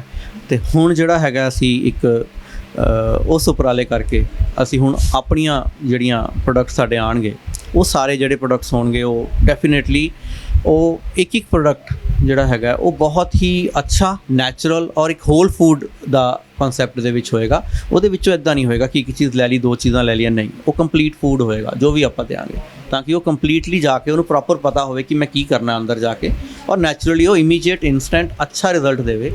ਕਿਉਂਕਿ ਐਲੋਪੈਥੀ ਇੱਕ ਐਸੀ ਚੀਜ਼ ਹੈ ਜੋ ਕਿ ਇਨਸਟੈਂਟ ਤੁਹਾਨੂੰ ਰਿਜ਼ਲਟ ਦੇ ਦਿੰਦੀ ਹੈਗੀ ਹੈ, ਸਾਈਡ ਇਫੈਕਟ ਤਾਂ ਉਹਦੇ ਬਾਅਦ 'ਚ ਆਉਂਦੇ ਹੈਗੇ। ਸੋ ਅਸੀਂ ਇਹੀ ਚਾਹੁੰਦੇ ਹੈਗੇ ਹਾਂ ਕਿ ਸਾਡੇ ਕੋਲ ਇੱਕ ਐਸਾ ਚੀਜ਼ ਹੈ ਕਿ ਡਾਕਟਰ ਸਾਹਿਬ ਨੇ ਇਲੈਕਟ੍ਰੋ ਹੋਮੋਪੈਥੀ ਦੇ ਵਿੱਚ MD ਕੀਤੀ ਹੋਈ ਹੈ। ਇਲੈਕਟ੍ਰੋ ਹੋਮੋਪੈਥੀ ਬਹੁਤ ਪਾਵਰਫੁਲ ਪੈਥੀ ਹੈਗੀ ਹੈ ਜੋ ਕਿ ਬਾਡੀ ਦੀ એનર્ਜੀ 'ਤੇ ਕੰਮ ਕਰਦੀ ਹੈ। ਉਹ ਵੀ એનર્ਜੀ ਪੁਆਇੰਟਸ 'ਤੇ ਕੰਮ ਕਰਦੇ ਆ। ਟੋਟਲ ਬਾਡੀ ਦਾ ਜਿਹੜਾ એનર્ਜੀ ਫਲੋ ਹੈਗਾ ਉਹਨੇ ਉੱਥੇ ਹੀ ਕੰਮ ਕਰਨਾ ਹੈਗਾ। ਉਹ ਵੀ ਇਲੈਕਟ੍ਰੋਮੈਗਨੈਟਿਕ ਕਰੰਟ 'ਤੇ ਕੰਮ ਕਰਦੀ ਹੈ। ਇਲੈਕਟ੍ਰੋਮੈਗਨੈਟਿਕ ਕਰੰਟ ਤੁਹਾਡਾ ਓਕੇ ਹੈਗਾ ਤਾਂ ਤੁਸੀਂ ਓਕੇ ਹੈਗੇ। Over the period of time ਜਿਹੜਾ ਇਲੈਕਟ੍ਰੋਮੈਗਨੈਟਿਕ ਕਰੰਟ ਹੈ ਬੰਦੇ ਦੇ ਅੰਦਰ ਉਹ ਘੱਟ ਜਾਂਦਾ ਹੈਗਾ। ਸੈਲਸ ਦਾ ਜਿਹੜਾ ਕਰੰਟ ਹੁੰਦਾ ਉਹ ਘੱਟ ਜਾਂਦਾ ਹੈਗਾ। ਜਦੋਂ ਸੈਲਸ ਦਾ ਕਰੰਟ ਘੱਟ ਜਾਂਦਾ ਹੈਗਾ ਤਾਂ ਡੈਫੀਨੇਟਲੀ એનર્ਜੀ ਲੋ ਹੋਣੀ ਸ਼ੁਰੂ ਹੋ ਜਾਂਦੀ ਹੈਗੀ, ਠੀਕ ਹੈ। ਸੋ ਉਹ ਕਰੰਟ ਨੂੰ ਵਧਾਉਣ ਵਾਸਤੇ ਸਾਨੂੰ ਡੈਫੀਨੇਟਲੀ ਇੱਕ ਨੈਚੁਰਲ ਫੂਡ ਖਾਣਾ ਚਾਹੀਦਾ, ਨੰਬਰ 1। ਨੰਬਰ 2, ਅਗਰ ਅਸੀਂ ਸਪਲੀਮੈਂਟਸ ਲੈਂਦੇ ਹੈਗੇ ਤਾਂ ਸਪਲੀਮੈਂਟਸ ਥੋੜ੍ਹਾ ਕੰਸਨਟ੍ਰੇਟਿਡ ਫਾਰਮ ਦੇ ਵਿੱਚ ਹੁੰਦੇ ਹੈਗੇ ਸਾਨੂੰ, ਔਰ ਇੱਕ ਆਪਾਂ ਇੱਕ ਵਾਰੀ ਲੈ ਲਿਆ ਤਾਂ ਸਾਨੂੰ ਪਤਾ ਹੈਗਾ ਕਿ ਸਾਨੂੰ ਸਪਲੀਮੈਂਟ ਜਿਹੜਾ ਹੈਗਾ ਨੇ ਸਾਰੇ ਦਿਨ ਦੇ ਵਿੱਚ ਇੱਕ ਅੱਛਾ ਰਿਜ਼ਲਟ ਦੇ ਦੇਣਾ ਹੈਗਾ। ਸੋ ਇਹ ਚੀਜ਼ਾਂ ਜਿਹੜੀਆਂ ਹੈਗੀਆਂ ਸਾਨੂੰ ਬੈਨੀਫਿਟ ਦਿੰਦੀਆਂ। ਔਰ ਕਿਉਂਕਿ ਇੱਥੇ electro homeopathy, food supplement, Ayurvedic supplements, ਯੂਨਾਨੀ ਮੈਡੀਸਨਸ ਪਲੱਸ ਨੈਚੁਰਲ ਰੈਮੀਡੀਜ਼, ਮੈਗਨੀਜ਼ੀਅਮ ਦੀ ਥੈਰੇਪੀ ਦੇ ਨਾਲ, ਮਡ ਥੈਰੇਪੀ ਦੇ ਨਾਲ, ਇੱਕ ਨੈਚੁਰਲ ਜਿਸ ਚੀਜ਼ ਦੀ ਲੋੜ ਹੈ। ਔਰ ਅਗਰ ਸਾਡੇ ਕੋਲ ਕੋਈ ਅੱਛੀ ਰੈਮੇਡੀ ਕੋਈ ਵੀ ਆਉਂਦੀ ਹੈਗੀ ਹੈ, ਉਹ ਐਲੋਪੈਥੀ ਦੀ, ਹਾਂ ਐਲੋਪੈਥੀ ਸਾਨੂੰ ਲੱਭੀ ਨਹੀਂ ਹਲੇ ਤੱਕ। ਉਹ ਇੱਦਾਂ ਹੈਗਾ ਕਿ ਪਲਸਤਰ ਇੱਕ ਅੱਛੀ ਪੈਥੀ ਹੈਗੀ ਹੈ, ਕਿ ਪਲਸਤਰ ਹੋ ਜਾਂਦਾ ਹੈ, ਐਕਸੀਡੈਂਟ ਹੋ ਗਿਆ, ਉਹਦਾ ਇਲਾਜ ਅਸੀਂ ਇੰਸਟੈਂਟ ਨਹੀਂ ਕਰ ਪਾਉਂਦੇ ਹੈਗੇ ਕਿ ਹੱਡੀ ਆਪਾਂ ਜੋੜ ਦੀ, ਉਹਦੇ ਵਾਸਤੇ ਜ਼ਰੂਰ ਐਲੋਪੈਥੀ ਦਾ ਇੱਕ ਯੋਗਦਾਨ ਹੈਗਾ ਆਪਣੇ ਕੋਲ। ਆਪਰੇਸ਼ਨਸ ਹੋ ਗਏ, ਆਪਰੇਸ਼ਨ ਸਿਰਫ ਹੱਡੀਆਂ ਤੱਕ, ਇਸ ਤੋਂ ਇਲਾਵਾ ਜੇ ਕੋਈ ਆਪਰੇਸ਼ਨ ਹੈਗਾ ਤਾਂ ਅਸੀਂ ਉਹਦੇ ਫੇਵਰ ਦੇ ਵਿੱਚ ਨਹੀਂ ਹੁੰਦੇ ਹੈਗੇ, ਬਿਕੋਜ਼ ਉਹ ਉਹਨਾਂ ਕੋਲ ਤਾਂ ਆਪਰੇਸ਼ਨ ਹੀ ਹੈ ਇੱਕੋ ਚੀਜ਼ ਦਾ ਹੱਲ ਬਸ। ਸੋ ਐਲੋਪੈਥੀ ਦਾ ਜਿੱਥੇ ਐਲੋਪੈਥੀ ਦਾ ਯੋਗਦਾਨ ਹੁੰਦਾ ਹੈਗਾ, ਅਸੀਂ ਐਲੋਪੈਥੀ ਦਾ ਪੂਰਾ ਯੋਗਦਾਨ ਲੈਂਦੇ ਹੈਗੇ। ਤੇ ਹੁਣ ਇਹ ਦੱਸੋ, ਤੁਸੀਂ ਯੂਨਿਟ ਵੀ ਸਟਾਰਟ ਕਰਤਾ, ਪ੍ਰੋਡਕਟ ਕਿਹੜੇ ਸਟਾਰਟ ਕਰਤੇ, ਥੋੜਾ ਜਿਹਾ ਦਰਸ਼ਕਾਂ ਨੂੰ ਇਹ ਵੀ ਦੱਸ ਦਿਓ। ਪ੍ਰੋਡਕਟ ਮੈਂ ਇੱਕ ਪਿਛਲੀ ਇੰਟਰਵਿਊ 'ਚ ਦੱਸਿਆ ਸੀ ਕਿ ਸਿਬਕਥਰੋਨ ਤੇ ਅਸ਼ਵਗੰਧਾ ਆ ਰਿਹਾ ਹੈਗਾ। ਹਾਂ, ਸਿਬਕਥਰੋਨ ਔਰ ਅਸ਼ਵਗੰਧਾ ਜਿਹੜਾ ਹੈਗਾ ਤੁਹਾਡਾ ਬਲੱਡ ਦੀ ਵਿਸਕੋਸਿਟੀ ਨੂੰ ਠੀਕ ਕਰਦਾ ਹੈ। ਮੈਂ ਪੰਜਾਬੀ 'ਚ ਵੀ ਦੱਸਾਂਗਾ ਕਿ ਬਲੱਡ ਦਾ ਜਿਹੜਾ ਚਿਪਚਿਪਾਪਨ ਹੁੰਦਾ ਹੈਗਾ ਉਹ ਉਸ ਨੂੰ ਦੂਰ ਕਰਦਾ ਹੈਗਾ। ਹਾਰਟ ਦੇ ਵਾਸਤੇ ਬਹੁਤ ਅੱਛਾ ਹੈਗਾ। ਅਸ਼ਵਗੰਧਾ ਜਿਹੜਾ ਹੈਗਾ ਤੁਹਾਡੇ ਬ੍ਰੇਨ ਵਾਸਤੇ ਬਹੁਤ ਅੱਛਾ ਹੈਗਾ। ਸਿਬਕਥਰੋਨ ਵੀ ਅਗਰ ਬਲੱਡ ਦੀ ਚਿਪਚਿਪਾਹਟ ਦੂਰ ਹੁੰਦੀ ਹੈ, ਬੇਸਿਕਲੀ ਤੁਹਾਡੀ ਬਾਡੀ ਦਾ ਕਰੰਟ ਫਲੋ ਅੱਛਾ ਹੋ ਜਾਂਦਾ ਹੈਗਾ। ਜਦੋਂ ਕਰੰਟ ਫਲੋ ਅੱਛਾ ਹੋ ਗਿਆ, ਸਿਗਨਲਿੰਗ ਸਿਸਟਮ ਅੱਛਾ ਹੋ ਗਿਆ ਤੁਹਾਡੀ ਬਾਡੀ ਦਾ, ਤੇ ਸਿਗਨਲਿੰਗ ਸਿਸਟਮ ਅੱਛਾ ਹੋਣ ਦੇ ਨਾਲ ਤੁਹਾਡੀ ਬਾਡੀ ਨੇ ਖੁਦ ਹੀ ਆਪਣੇ ਆਪ ਨੂੰ ਰਿਕਵਰ ਕਰਨ ਵਾਸਤੇ ਇਮਿਊਨਿਟੀ ਜਿਹੜੀ ਹੈ ਸਟਰੋਂਗ ਕਰ ਲੈਣੀ ਹੈਗੀ ਹੈ, ਕਿਉਂਕਿ ਬ੍ਰੇਨ ਦੇ ਕੋਲ ਟੋਟਲ ਬਾਡੀ ਦਾ ਇੱਕ ਸਿਗਨਲਿੰਗ ਸਿਸਟਮ ਜਿਹੜਾ ਹੈਗਾ ਉਹ ਆਪਾਂ ਅੱਛਾ ਕਰ ਦਿੰਦੇ ਹੈਗੇ ਆ। ਫਿਰ ਸਾਡੀ ਹੋਰ ਪ੍ਰੋਡਕਟਸ ਜਿਹੜੇ ਹੈਗੇ ਨੇ ਉਹ ਜਿਸ ਤਰ੍ਹਾਂ ਕਿ ਨੈਚੁਰਲ, ਜਿਹਨੂੰ ਆਪਾਂ ਬਲੱਡ ਥਿਨਰ ਕਹਿੰਦੇ ਹੈਗੇ ਆ, ਉਹ ਹਲਦੀ, ਲਸਣ ਔਰ ਅਦਰਕ ਦਾ ਕੰਬੀਨੇਸ਼ਨ ਹੈਗਾ। ਅਸੀਂ ਦਰਸ਼ਕਾਂ ਨੂੰ ਨੈਚੁਰਲ ਵੇ ਵੀ ਦੱਸ ਸਕਦੇ ਹੈਗੇ, ਉਹ ਘਰ ਵੀ ਕਰ ਸਕਦੇ ਹੈਗੇ ਆ, ਔਰ ਕਿਸੇ ਨੇ ਸਪਲੀਮੈਂਟ ਦੇ ਰੂਪ 'ਚ ਲੈਣਾ ਹੈਗਾ ਤਾਂ ਉਹ ਸਪਲੀਮੈਂਟ ਦੇ ਰੂਪ 'ਚ ਵੀ ਲੈ ਸਕਦਾ ਹੈਗਾ। ਅਸੀਂ ਨੈਚੁਰਲ ਨਾਲ ਦੀ ਨਾਲ ਹੀ ਦੱਸਦੇ ਰਹਿੰਦੇ ਹਾਂ ਉਹਨਾਂ ਨੂੰ ਕਿ ਆਹ ਚੀਜ਼ ਹੈਗੀ, ਤੁਸੀਂ ਲੈ ਲਓ। ਹੁਣ ਅਗਰ ਗਿਲੋ ਕੋਈ ਘਰ ਵੀ ਪੀ ਲੇਗਾ ਤਾਂ ਕੋਈ ਦਿੱਕਤ ਨਹੀਂ ਹੈ ਉਹਦੇ ਵਿੱਚ, ਠੀਕ ਹੈ ਨਾ। ਕੋਈ ਐਸਾ ਨਹੀਂ ਹੈ ਕਿ ਸਪਲੀਮੈਂਟ ਉਹਨੇ ਲੈਣੇ ਹੀ ਲੈਣੇ ਹੈਗੇ, ਠੀਕ ਹੈ ਨਾ। ਤੇ ਇਹ ਚੀਜ਼ਾਂ ਜਿਹੜੀਆਂ ਹੈਗੀਆਂ। ਇਸ ਤੋਂ ਇਲਾਵਾ ਅਸੀਂ ਕਰੀਮ ਲਾਂਚ ਕਰ ਰਹੇ ਹੈਗੇ। ਕਰੀਮ ਕਿਹੜੀ? ਫੇਸ਼ੀਅਲ ਕਰੀਮ ਡਾਕਟਰ ਭੁੱਲਰ ਦਾ ਤਾਂ ਹੋ ਗਿਆ ਮਾੜਾ ਠੀਕ ਹੈ, ਤੋਂ ਕਾਫੀ ਠੀਕ ਹੋ ਗਿਆ, ਜਿਹੜਾ ਉਹਨਾਂ ਦੇ ਛਾਈਆਂ ਪੈ ਗਈਆਂ ਸੀਗਾ। ਤੇ ਹੁਣ ਹੋਰ ਕਿਹੜੀ ਚੀਜ਼ ਠੀਕ ਕਰਨ ਵਾਲੀ ਉਹਨਾਂ ਦੀ? ਆਲ ਪਰਪਸ ਕਰੀਮ ਦਿਆਂਗੇ ਅਸੀਂ, ਯਾਨੀ ਕਿ ਸਕਿਨ ਦੇ ਵਿੱਚ ਗਲੋ ਵੀ ਲੈ ਕੇ ਆਉਂਗੇ ਉਹਨਾਂ ਦੀ? ਹਾਂ, ਸਕਿਨ ਮਤਲਬ ਪਹਿਲਾਂ ਉਹਨਾਂ ਦੀ ਹੋਏਗੀ ਤਾਂ ਹੀ ਅੱਗੇ ਹੋ ਜਾਏਗਾ। ਹਾਂਜੀ ਹਾਂਜੀ, ਸਕਿਨ 'ਚ ਗਲੋ ਆਏਗਾ, ਠੀਕ ਹੈ। ਔਰ ਅਸੀਂ ਜਿਸ ਤਰ੍ਹਾਂ ਕਿ ਮੈਂ ਇਹ ਦੱਸਣਾ ਚਾਹੁੰਦਾ ਵੀ ਹੈਲਥ ਜਿਹੜੀ ਹੈ, ਓਵਰਆਲ ਹੈਲਥ, ਜਿਸ ਤਰ੍ਹਾਂ ਕਿ ਹਾਰਟ ਦੀ ਹੈਲਥ ਹੈ, ਬਾਡੀ ਦੀ ਹੈਲਥ ਹੈ। ਹੁਣ ਹਾਰਟ ਵਾਸਤੇ ਮੈਂ ਇੱਕ ਚੀਜ਼ ਤੁਹਾਨੂੰ ਕਹਿਣਾ ਚਾਹਾਂਗਾ ਕਿ ਹਾਰਟ ਜਿਹੜਾ ਹੈ ਉਹ ਸਾਰੀਆਂ ਆਰਟਰੀਜ਼ ਦੇ ਵਿੱਚ ਸਾਡਾ ਬਲੱਡ ਫਲੋ ਕਰਦਾ ਹੈਗਾ। ਹਾਰਟ ਉਹਨੂੰ ਪ੍ਰੈਸ਼ਰ ਨਾਲ ਪੰਪ ਨਹੀਂ ਕਰਦਾ, ਜਿੱਦਾਂ ਇੱਕ ਮੋਟਰ ਲੱਗੀ ਹੁੰਦੀ ਹੈ ਨਾ, ਕਿ ਮੋਟਰ ਨੇ ਪਾਣੀ ਟੈਂਕੀ ਦੇ ਉੱਤੇ ਚੜਾਤਾ, ਉਹ ਤਾਂ ਮੋਟਰ ਚੜਾ ਰਹੀ ਹੈ, ਪਿੱਛੋਂ ਪ੍ਰੈਸ਼ਰ ਆ ਰਿਹਾ ਤੇ ਅੱਗੇ ਪੁਸ਼ ਕਰ ਰਹੀ ਹੈ। ਹਾਰਟ ਦਾ ਕੰਮ ਇੰਨਾ ਨਹੀਂ ਹੈਗਾ। ਹਾਰਟ ਦਾ ਕੰਮ ਸਿਰਫ ਇੰਨਾ ਹੈ ਕਿ ਉਹਨੇ ਬਲੱਡ ਲਿੱਤਾ, ਅੱਗੇ ਬਲੱਡ ਸੁੱਟਤਾ। ਉਹ ਅੱਗੇ ਇੰਨੇ ਪ੍ਰੈਸ਼ਰ ਦੇ ਵਿੱਚ ਇੰਨੀ ਜਗ੍ਹਾ ਤੇ ਨਾੜੀਆਂ ਤੇ ਬਲੱਡ ਘੁੰਮਦਾ ਕਿਵੇਂ ਹੈਗਾ? ਉਹ ਨਾਈਟ੍ਰਿਕ ਆਕਸਾਈਡ ਕਰਕੇ ਘੁੰਮਦਾ। ਉਹ ਸਾਡੇ ਬਾਡੀ ਦੇ ਵਿੱਚ ਇੱਕ ਐਸੀ ਚੀਜ਼ ਹੈ ਜੋ ਬਾਡੀ ਖੁਦ ਬਣਾਉਂਦੀ ਹੈਗੀ ਹੈ, ਔਰ ਉਹ ਨਾਈਟ੍ਰਿਕ ਆਕਸਾਈਡ ਦੀ ਜਨਰੇਸ਼ਨ ਜਿਹੜੀ ਹੈਗੀ ਹੈ ਉਹ ਬਹੁਤ ਜ਼ਰੂਰੀ ਹੈ ਸਾਡੀ ਬਾਡੀ ਦੇ ਵਿੱਚ, ਅਗਰ ਅਸੀਂ ਆਪਣੀ ਹਾਰਟ ਦੀ ਹੈਲਥ ਔਰ ਪੂਰੀ ਬਾਡੀ ਦੀ ਹੈਲਥ ਔਰ ਬਲੱਡ ਸਰਕੂਲੇਸ਼ਨ ਨੂੰ ਬਿਲਕੁਲ ਇੰਟੈਕਟ ਰੱਖਣਾ ਔਰ ਬਿਲਕੁਲ ਠੀਕ ਰੱਖਣਾ ਹੈ। ਬਲੱਡ ਪ੍ਰੈਸ਼ਰ ਵੀ ਸਾਰਾ ਸੈੱਟ ਹੋਏਗਾ, A to Z ਸਭ ਕੁਝ ਸੈੱਟ ਹੋ ਜਾਏਗਾ ਉਹਦੇ ਨਾਲ, ਠੀਕ ਹੈ। ਉਹ ਨਾਈਟ੍ਰਿਕ ਆਕਸਾਈਡ ਜਿਹੜੀ ਹੈ ਉਹ ਸਿਰਫ ਔਰ ਸਿਰਫ raw fruits and vegetable he generate ਕਰਦੇ ਆ, ਉਹ ਕੁਕਡ ਫੂਡ ਨਹੀਂ ਜਨਰੇਟ ਕਰਦਾ। ਕਿਹੜੇ ਰॉ ਫਰੂਟਸ ਤੇ? ਖੀਰਾ ਵੀ, ਆਲ ਰॉ ਫਰੂਟਸ, ਆਲ ਵੈਜੀਟੇਬਲਸ, ਔਰ ਜਿਹੜੇ ਹਰੇ ਪੱਤੇ ਹੁੰਦੇ ਹੈਗੇ ਆ ਰॉ ਫਾਰਮ ਦੇ ਵਿੱਚ, ਬਰੋਕਲੀ ਹੋ ਗਈ ਜਾਂ ਆਪਣਾ ਪਾਲਕ ਹੋ ਗਈ, ਹੈ ਨਾ, ਧਨੀਆ ਹੋ ਗਿਆ, ਇਹ ਸਭ ਕੁਝ ਜਿਹੜੇ ਹੈਗੇ ਨੇ, ਪੁਦੀਨਾ ਹੋ ਗਿਆ, ਹੈ ਨਾ, ਜਿੰਨਾ ਵੀ ਰॉ ਚੀਜ਼ਾਂ ਨੇ ਇਹ ਸਾਰਾ ਕੁਝ ਉਹੀ ਜਨਰੇਟ ਕਰਦੇ ਹੈਗੇ ਆ। ਤੇ ਨਾਈਟ੍ਰਿਕ ਆਕਸਾਈਡ ਜਨਰੇਟ ਕਰਨ ਵਾਸਤੇ ਇੱਕ ਬਹੁਤ ਜ਼ਬਰਦਸਤ ਚੀਜ਼ ਹੈ, ਉਹਨੂੰ ਆਪਾਂ ਕਹਿੰਦੇ ਆ ਬੀਟ ਰੂਟ, ਚੁਕੰਦਰ ਕਹਿੰਦੇ ਆਪਾਂ ਉਹਨੂੰ, ਠੀਕ ਹੈ। ਔਰ ਚੁਕੰਦਰ, ਲਸਣ ਔਰ ਪਾਈਨਐਪਲ, ਫਿਰ ਗ੍ਰੇਪ ਸੀਡ ਐਕਸਟਰੈਕਟਸ, ਸੋ ਇੱਦਾਂ ਦਾ ਕੰਬੀਨੇਸ਼ਨ ਦੇ ਵਿੱਚ ਉਹ ਵੀ ਅਸੀਂ ਇੱਕ ਸਪਲੀਮੈਂਟ ਜਿਹੜਾ ਹੈਗਾ ਉਹ ਵੀ ਦਰਸ਼ਕਾਂ ਨੂੰ ਦਿਆਂਗੇ ਕਿ ਅਗਰ ਉਹ ਸਪਲੀਮੈਂਟ ਲੈਂਦੇ ਹੈਗੇ ਤਾਂ ਨੈਚੁਰਲ ਫਾਰਮ ਦੇ ਵਿੱਚ ਉਹ ਦੇਖਣਗੇ ਕਿ ਉਹ ਯੰਗ ਵੀ ਹੋ ਰਹੇ ਹੈ, ਉਹਨਾਂ ਦਾ ਸਟੈਮਿਨਾ ਵੀ ਇਨਕਰੀਜ਼ ਹੋ ਰਿਹਾ ਹੈ। ਅਸਥਮਿਕ ਪੇਸ਼ੈਂਟ ਜਿਹੜੇ ਹੈਗੇ, ਅਸਥਮੈਟਿਕ ਪੇਸ਼ੈਂਟ, ਉਹਨਾਂ ਨੂੰ ਵੀ ਇੰਪਰੂਵਮੈਂਟ ਜਿਹੜੀ ਉਹ ਨਜ਼ਰ ਆ ਰਹੀ ਹੈ। ਸੋ ਇਹ ਬੇਸਿਕਲੀ ਤੁਸੀਂ ਮੈਡੀਸਨ ਵੀ ਨਹੀਂ ਕਹਿ ਸਕਦੇ ਇਹਨੂੰ, ਲੇਕਿਨ ਤੁਸੀਂ ਕਹਿ ਰਹੇ ਹੋ ਕਿ ਬਾਡੀ ਖੁਦ ਹੀ ਮੈਡੀਸਨ ਹੈ, ਆਪਣੀ ਬਾਡੀ ਆਪਣੇ ਆਪ ਨੂੰ ਖੁਦ ਹੀ ਠੀਕ ਕਰਦੀ ਹੈਗੀ ਹੈ, ਤੁਸੀਂ ਸਿਰਫ ਰॉ ਮਟੀਰੀਅਲ ਦੇਣਾ ਉਹਨੂੰ ਪ੍ਰੋਪਰ ਫਾਰਮ। ਸਵਾਲ ਮੈਂ ਤੁਹਾਨੂੰ ਆਫ ਦਾ ਕੈਮਰਾ ਵੀ ਕੀਤਾ ਸੀ, ਇੱਕ ਸਵਾਲ ਜਿਹੜਾ ਤੁਹਾਡੇ ਦਰਸ਼ਕਾਂ ਦੇ ਸਾਹਮਣੇ ਵੀ ਕਰਾਂਗਾ ਕਿ ਜਿਹੜਾ ਐਲੋਪੈਥੀ ਦਵਾਈਆਂ ਹੁੰਦੀਆਂ ਨੇ, ਜਦੋਂ ਉਹਦੀ ਰਿਸਰਚ ਹੁੰਦੀ ਆ ਤਾਂ ਉਦੋਂ ਕਿਤੇ ਤੇ ਬਾਂਦਰ ਦੇ ਜਦੋਂ ਉਹਦਾ ਟੈਸਟ ਕੀਤਾ ਜਾਂਦਾ ਹੈ, ਕਦੇ ਚੂਹੇ ਦਾ ਕੀਤਾ ਜਾਂਦਾ ਹੈ, ਕਿਤੇ ਚਿੰਪੈਂਜੀ ਦਾ ਕੀਤਾ ਜਾਂਦਾ ਹੈ। ਆਪਣੀਆਂ ਦਵਾਈਆਂ ਕਿਤੇ ਟੈਸਟ ਕੀਤੀਆਂ ਸੀ, ਕਿਤੇ ਕੀਤੀਆਂ ਜਾ ਰਹੀਆਂ ਨੇ? ਇਨਸਾਨ ਤੇ, ਚੂਹੇ ਦੇ, ਬਾਂਦਰ ਦੇ ਕਿਤੇ ਕੀਤੀਆਂ ਜਾ ਰਹੀਆਂ? ਜਿਹੜੀਆਂ ਐਲੋਪੈਥੀ ਮੈਡੀਸਨਸ ਹੈ ਨਾ, ਉਹ ਟੈਸਟ ਇਸ ਕਰਕੇ ਕੀਤੇ ਜਾਂਦੀਆਂ ਕਿਉਂਕਿ ਉਹ ਨੈਚੁਰਲ ਨਹੀਂ ਹੁੰਦੀਆਂ, ਉਹ ਕੈਮੀਕਲ ਬੇਸਡ ਹੁੰਦੀਆਂ ਹੈਗੀਆਂ, ਉਹਦੇ ਸਾਈਡ ਇਫੈਕਟ ਨਾ ਹੋ ਜਾਣ, ਠੀਕ ਹੈ। ਇਸ ਕਰਕੇ ਉਹਦੀ ਟੈਸਟਿੰਗ ਜ਼ਰੂਰੀ ਹੁੰਦੀ ਹੈਗੀ। ਨੈਚੁਰਲ ਚੀਜ਼ ਦੀ ਟੈਸਟਿੰਗ ਦੀ ਲੋੜ ਨਹੀਂ ਹੈ। ਔਰ ਬੇਸਿਕਲੀ ਉਹ ਟੈਸਟਿੰਗ ਕਰਕੇ ਉਸ ਦਵਾਈ ਨੂੰ ਉਹ ਪੇਟੈਂਟ ਕਰ ਲੈਂਦੇ ਹੈਗੇ ਆ, ਪੇਟੈਂਟ ਕਰਕੇ ਉਹ ਆਪਣੇ ਕੋਲ ਰੱਖਦੇ ਹੈਗੇ ਆ, ਫਿਰ ਉਸ 'ਤੇ ਪ੍ਰੋਫਿਟ ਕਮਾਉਂਦੇ ਆ। ਮਹਿੰਗੀ ਦਾਮ ਦੇ ਉੱਤੇ ਤਾਂ ਹੀ ਵਿਕਦੀਆਂ ਨੇ, ਤਾਂ ਹੀ ਵਿਕਦੀਆਂ ਕਿਉਂਕਿ ਉਹ ਪੇਟੈਂਟ ਹੋ ਜਾਂਦੀਆਂ, ਉਹ ਦਵਾਈ ਕੋਈ ਹੋਰ ਨਹੀਂ ਬਣਾ ਸਕਦਾ, ਠੀਕ ਹੈ। ਸੋ ਪੇਟੈਂਟ ਕਰਨ ਵਾਸਤੇ ਉਹ ਟੈਸਟਿੰਗ ਕਰਕੇ ਡੈਫੀਨੇਟਲੀ ਉਹ ਇੱਕ ਅਪਰੂਵਲ ਪ੍ਰੋਸੀਜਰ ਹੈਗਾ ਸਾਰਾ, ਕਿ ਤੁਸੀਂ ਆਹ ਵਾਲੇ ਕੈਮੀਕਲਸ ਪਾਏ ਹੈਗੇ ਨੇ, ਇਹਦਾ ਟੈਸਟਿੰਗ ਹੋਈ ਹੈਗੀ ਹੈ। ਅਤੇ ਜਦੋਂ ਨੈਚੁਰਲ ਚੀਜ਼ ਹੁੰਦੀ ਹੈਗੀ, ਹੁਣ ਆਪਾਂ ਜੇ ਕਹਿ ਦਈਏ ਕਿ ਹਲਦੀ ਲੈਣ ਨਾਲ ਤੁਹਾਨੂੰ ਇਹ ਫ਼ਰਕ ਪੈਂਦਾ ਹੈਗਾ, ਠੀਕ ਹੈ, ਤੁਸੀਂ ਸੰਤਰਾ ਖਾਓਗੇ ਤੁਹਾਡੇ ਦੰਦਾਂ ਦੇ ਵਿੱਚ ਫ਼ਰਕ ਪੈ ਜਾਏਗਾ, ਹੈ ਨਾ, ਤੁਹਾਡੇ ਦੰਦ ਠੀਕ ਹੋ ਜਾਣਗੇ, ਦਰਦ ਠੀਕ ਹੋ ਜਾਏਗੀ, ਉਹਦਾ ਕੋਈ ਪੇਟੈਂਟ ਨਹੀਂ ਕਰਾ ਸਕਦਾ। ਉਹ ਹਲਦੀ ਕਿਹੜਾ ਕਿਸੇ ਦੇ ਬਾਪ ਦੀ ਜ਼ਮੀਰ ਹੈ, ਉਹ ਤਾਂ ਕੋਈ ਵੀ ਲੈ ਸਕਦਾ। ਹਲਦੀ, ਲਸਣ ਔਰ ਅਦਰਕ ਦਾ ਅਗਰ ਅਸੀਂ ਇੱਕ ਨੈਚੁਰਲ ਬਲੱਡ ਥਿਨਰ ਦੇਣ ਦੀ ਸੋਚ ਰਹੇ ਹਾਂ ਤਾਂ ਉਹਦਾ ਅਸੀਂ ਕੀ ਟੈਸਟ ਕਰਾਵਾਂਗੇ, ਅਤੇ ਉਹਦਾ ਟੈਸਟ ਹੋਣਾ ਵੀ ਨਹੀਂ ਹੈ, ਅਤੇ ਉਹਦਾ ਸਾਈਡ ਇਫੈਕਟ ਆਉਣਾ ਹੀ ਨਹੀਂ ਕੋਈ। ਸੋ ਟੈਸਟ ਦੀ ਲੋੜ ਨਹੀਂ ਹੈ, ਅਤੇ ਟੈਸਟ ਕਰਾ ਕੇ ਉਹਨਾਂ ਤੋਂ ਪੇਟੈਂਟ ਵੀ ਨਹੀਂ ਕਰਾ ਸਕਦੇ, ਕੋਈ ਮਰਜ਼ੀ ਬਣਾਈ ਜਾਵੇ, ਠੀਕ ਹੈ ਨਾ। ਸੋ ਇਹਨਾਂ ਚੀਜ਼ਾਂ ਵਾਸਤੇ ਸਾਨੂੰ ਟੈਸਟ ਦੀ ਲੋੜ ਨਹੀਂ ਹੁੰਦੀ, ਨੈਚੁਰਲ ਚੀਜ਼ ਲਈ ਕੋਈ ਟੈਸਟ ਦੀ ਲੋੜ ਨਹੀਂ, ਸਿੰਪਲ ਹੈ। ਫਰੂਟਸ ਐਂਡ ਵੈਜੀਟੇਬਲ ਨੂੰ ਖਾਣਾ ਹੈਗਾ, ਦੈਟਸ ਇਟ। ਜਾਂਦੇ ਹੁਣੇ ਵੀ ਆਪਣੇ ਬਾਰੇ ਵੀ ਦੱਸ ਦਿਓ ਵੀ ਉਹ ਜਿਹੜਾ ਪਹਾੜ ਆਪਣਾ ਜਿਹੜਾ ਲੀਵਰ ਖਰਾਬ ਹੋਇਆ ਸੀ, ਉਹ ਹੁਣ ਅੱਜ ਠੀਕ ਹੈ ਕਿ ਕਦੇ ਫਿਰ ਦੁਬਾਰਾ ਪ੍ਰੋਬਲਮ? ਨਹੀਂ, ਮਤਲਬ ਹੀ ਨਹੀਂ ਹੈ, ਬਿਲਕੁਲ ਪਰਫੈਕਟ ਕੰਡੀਸ਼ਨ 'ਚ ਹੈ, ਬੱਚੇ ਵਾਲਾ ਲੀਵਰ ਹੈ ਇੱਕ ਤਰ੍ਹਾਂ ਨਾਲ, ਬਿਲਕੁਲ ਐਨ A1। ਜਿਹੜੀ ਖਰਾਬੀ ਆਈ ਸੀ ਉਹ ਠੀਕ ਹੋ ਗਈ? ਉਹ ਖਰਾਬੀ ਨਜ਼ਰ ਹੀ ਹੈ ਹੀ ਨਹੀਂ ਕਿਤੇ, ਬਿਲਕੁਲ ਠੀਕ ਹੈ। ਨਹੀਂ, ਪਰ ਕਹਿੰਦੇ ਨੇ ਵੀ ਜਦੋਂ ਲੀਵਰ ਇੱਕ ਵਾਰੀ ਪ੍ਰੋਬਲਮ ਆ ਜੇ ਉਹ ਜਲਦੀ ਠੀਕ ਨਹੀਂ ਹੁੰਦਾ, ਤਾਂ ਫਿਰ ਤੁਸੀਂ ਕੀ ਖਾ ਗਏ ਹੈ ਜਿਹੜਾ ਤੁਹਾਡਾ ਠੀਕ ਹੋ ਗਿਆ? ਇਹ ਜਿਹੜਾ ਠੀਕ ਨਾ ਹੋਣ ਵਾਲੀ ਸਿਚੁਏਸ਼ਨ ਹੈ ਨਾ, ਸਿਰਫ ਫਾਰਮਾ ਵਰਲਡ ਕਹਿੰਦੀ ਹੈ। ਬੋਡੀ ਸਭ ਕੁਝ ਠੀਕ ਕਰ ਸਕਦੀ ਹੈ, ਬੋਡੀ ਕੈਨ ਰੀਜਨਰੇਟ ਐਨੀਥਿੰਗ। ਤੁਸੀਂ ਇਹ ਸਮਝ ਲਓ ਕਿ ਅਗਰ ਕਿਸੇ ਨੂੰ ਹਾਰਟ ਅਟੈਕ ਆ ਗਿਆ, ਉਹਦੀ ਜਿਹੜੀ ਆਰਟਰੀ ਹੈ ਉਹ ਕੰਪਲੀਟ ਬਲੌਕ ਹੋ ਗਈ, ਤਾਂ ਬੋਡੀ ਦੇ ਵਿੱਚ ਇਹ ਕੈਪੇਬਿਲਿਟੀ ਹੈ ਕਿ ਉਹ ਨਵੀਂ ਆਰਟਰੀ ਬਣਾ ਕੇ ਉੱਥੇ ਜੋੜ ਦੇਗੀ। ਇਹ ਬੋਡੀ ਦੀ ਖਾਸੀਅਤ ਹੈ। ਅੱਗੇ ਵੀ ਤਾਂ ਹਾਰਟ ਅਟੈਕ ਆਉਂਦੇ ਸੀ ਲੋਕਾਂ ਨੂੰ, ਉਹ ਨਵੀਂ ਆਰਟਰੀ ਬਣਾ ਦਿੰਦੀ ਬੋਡੀ ਨਵੀਂ ਆਰਟਰੀ ਬਣਾ ਸਕਦੀ ਹੈ ਪੂਰੀ ਦੀ ਪੂਰੀ, ਠੀਕ ਹੈ ਨਾ। ਸੋ ਲੀਵਰ ਨੂੰ ਰਿਕਵਰ ਕਰਨਾ ਵੀ ਕੋਈ ਵੱਡੀ ਗੱਲ ਨਹੀਂ ਹੈਗੀ। ਬੋਡੀ ਨੂੰ ਅਗਰ ਤੁਸੀਂ ਲੀਵਰ 'ਤੇ ਲੋਡ ਨਹੀਂ ਪਾਓਗੇ, ਲੀਵਰ ਨੂੰ ਅੱਛਾ ਫਰੈਂਡਲੀ ਖਾਣਾ ਦਿਓਗੇ, ਲੀਵਰ ਖੁਸ਼ ਕਰੋਗੇ, ਲੀਵਰ ਨੂੰ ਖੁਸ਼ ਰੱਖੋਗੇ, ਹੱਸਦਾ ਖੇਲਦਾ ਰੱਖੋਗੇ, ਤਾਂ ਉਹ ਡੈਫੀਨੇਟਲੀ ਹਰ ਹੱਸਦਾ ਖੇਲਦਾ ਅਗਰ ਕੋਈ ਮਰੀਜ਼ ਵੀ ਹੈਗਾ ਉਹ ਵੀ ਖੁਸ਼ ਰਹੇਗਾ, ਹੱਸਦਾ ਰਹੇਗਾ ਸਾਰਾ ਦਿਨ, ਤਾਂ ਡੈਫੀਨੇਟਲੀ ਖੁਸ਼ ਹੋਏਗਾ। ਹਾਂ, ਤੁਸੀਂ ਬੋਝ ਪਾਓਗੇ ਤਾਂ ਫਿਰ ਉਹ ਦਿੱਕਤ ਹੈ। ਬਹੁਤ ਧੰਨਵਾਦ ਜੀ ਕੋਹਲੀ ਸਾਹਿਬ, ਤੁਸੀਂ ਦਰਸ਼ਕਾਂ ਨੂੰ ਇੰਨੀ ਵਡਮੁੱਲੀ ਜਾਣਕਾਰੀ ਦਿੱਤੀ, ਕਿੱਦਾਂ ਰਿਸਰਚ ਕੀਤੀ, ਕਿੱਦਾਂ ਤੁਸੀਂ ਆਪ ਬਿਮਾਰ ਹੋਏ, ਕਿੱਦਾਂ ਆਪਣਾ ਠੀਕ ਕੀਤਾ। ਅੱਜ ਤੁਸੀਂ ਬੱਚੇ ਵਾਲਾ ਲੀਵਰ ਕਹਿ ਰਹੇ ਹੋ, ਅਤੇ ਮੈਨੂੰ ਲੱਗਦਾ ਬਹੁਤ ਸਾਰੇ ਲੀਵਰ ਦੇ ਜਿਹੜੇ ਰੋਗੀ ਨੇ ਉਹਨਾਂ ਦੇ ਅੰਦਰ ਉਤਸ਼ਾਹ ਪੈਦਾ ਹੋਇਆ ਹੋਣਾ ਵੀ ਅਸੀਂ ਵੀ ਕਿਉਂ ਨਹੀਂ ਹੋ ਸਕਦੇ, ਅਸੀਂ ਵੀ ਹੋ ਸਕਦੇ ਹਾਂ।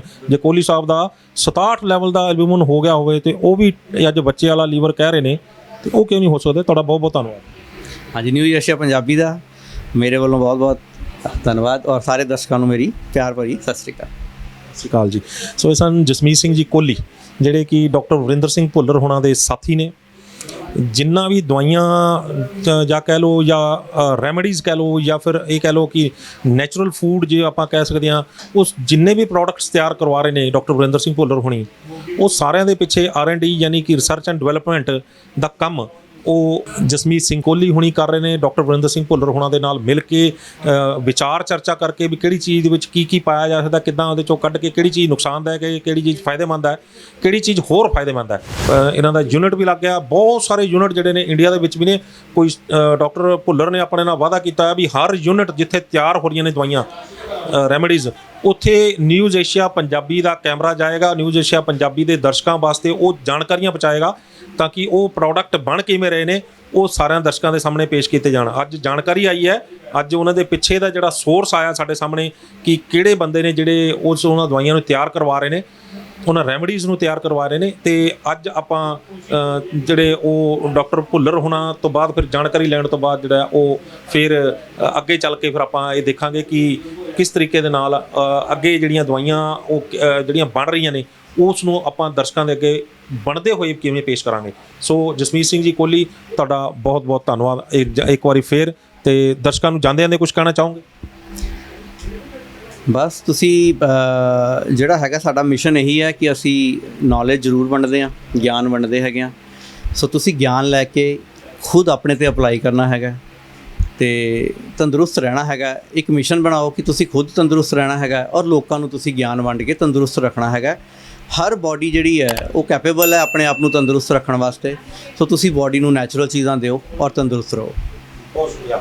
ਸੋ ਤੁਹਾਨੂੰ ਇਹ ਗੱਲਬਾਤ ਕਿਵੇਂ ਲੱਗੀ, ਆਪਣੀ ਰਾਏ ਸਾਨੂੰ ਸਾਡੇ ਕਮੈਂਟ ਬਾਕਸ ਜ਼ਰੂਰ ਦੇਣਾ। ਜੇਕਰ ਵੀਡੀਓ ਵਧੀਆ ਲੱਗੀ ਹੈ ਤਾਂ ਇਸ ਨੂੰ ਲਾਈਕ ਤੇ ਸ਼ੇਅਰ ਵੱਧ ਤੋਂ ਵੱਧ ਕਰ ਦਿਓ, ਤਾਂ ਕਿ ਜਿੰਨੇ ਵੀ ਲੋਕ ਇਹ ਜਾਣਨਾ ਚਾਹੁੰਦੇ ਨੇ ਵੀ ਡਾਕਟਰ ਭੁੱਲਰ ਮਰੀਜ਼ਾਂ ਨੂੰ ਠੀਕ ਕਿਵੇਂ ਕਰੀ ਜਾਂਦੇ ਨੇ, ਉਹ ਇਹ ਦੇਖਣ ਕਿ ਪਿੱਛੇ ਦਾ ਕੰਮ ਕਿਹੜੇ ਬੰਦੇ ਕਰ ਰਹੇ ਨੇ, ਕੌਣ ਬੰਦੇ ਦਵਾਈਆਂ, ਕੌਣ ਬੰਦੇ ਰੈਮੇਡੀਜ਼, ਕੌਣ ਬੰਦੇ ਜਿਹੜੇ ਆ ਫੂਡ ਸਪਲੀਮੈਂਟਸ ਜਿਹੜੇ ਨੇ ਉਹ ਤਿਆਰ ਕਰਵਾ ਰਹੇ ਨੇ, ਕਿਹੜੇ ਚੀਜ਼ਾਂ ਪੈ ਰਹੀਆਂ ਨੇ ਉਹਦੇ ਵਿੱਚ, ਤੇ ਕਿਸ ਤਰੀਕੇ ਦੇ ਨਾਲ ਜਿਹੜੇ ਪ੍ਰੋਡਕਟ ਜਿਹੜੇ ਨੇ ਉਹ ਪਬਲਿਕ ਤੱਕ, ਮਰੀਜ਼ਾਂ ਤੱਕ ਪਹੁੰਚ ਰਹੇ ਨੇ ਤੇ ਉਹ ਤੰਦਰੁਸਤੀ ਲੈਵਲ ਹਾਸਲ ਕਰ ਰਹੇ ਨੇ। ਸਾਡੇ ਚੈਨਲ ਨੂੰ ਲਾਈਕ ਤੇ ਸਬਸਕ੍ਰਾਈਬ ਕਰਨਾ ਨਾ ਭੁੱਲਿਓ। ਅਗਲੀ ਵਾਰ ਫੇਰ ਹਾਜ਼ਰ ਹੋਵਾਂਗੇ ਇੱਕ ਨਵੇਂ ਮੁੱਦੇ, ਇੱਕ ਨਵੇਂ ਮਹਿਮਾਨ ਦੇ ਨਾਲ। ਉਦੋਂ ਤੱਕ ਮੈਨੂੰ ਦਿਓ ਇਜਾਜ਼ਤ। ਧੰਨਵਾਦ।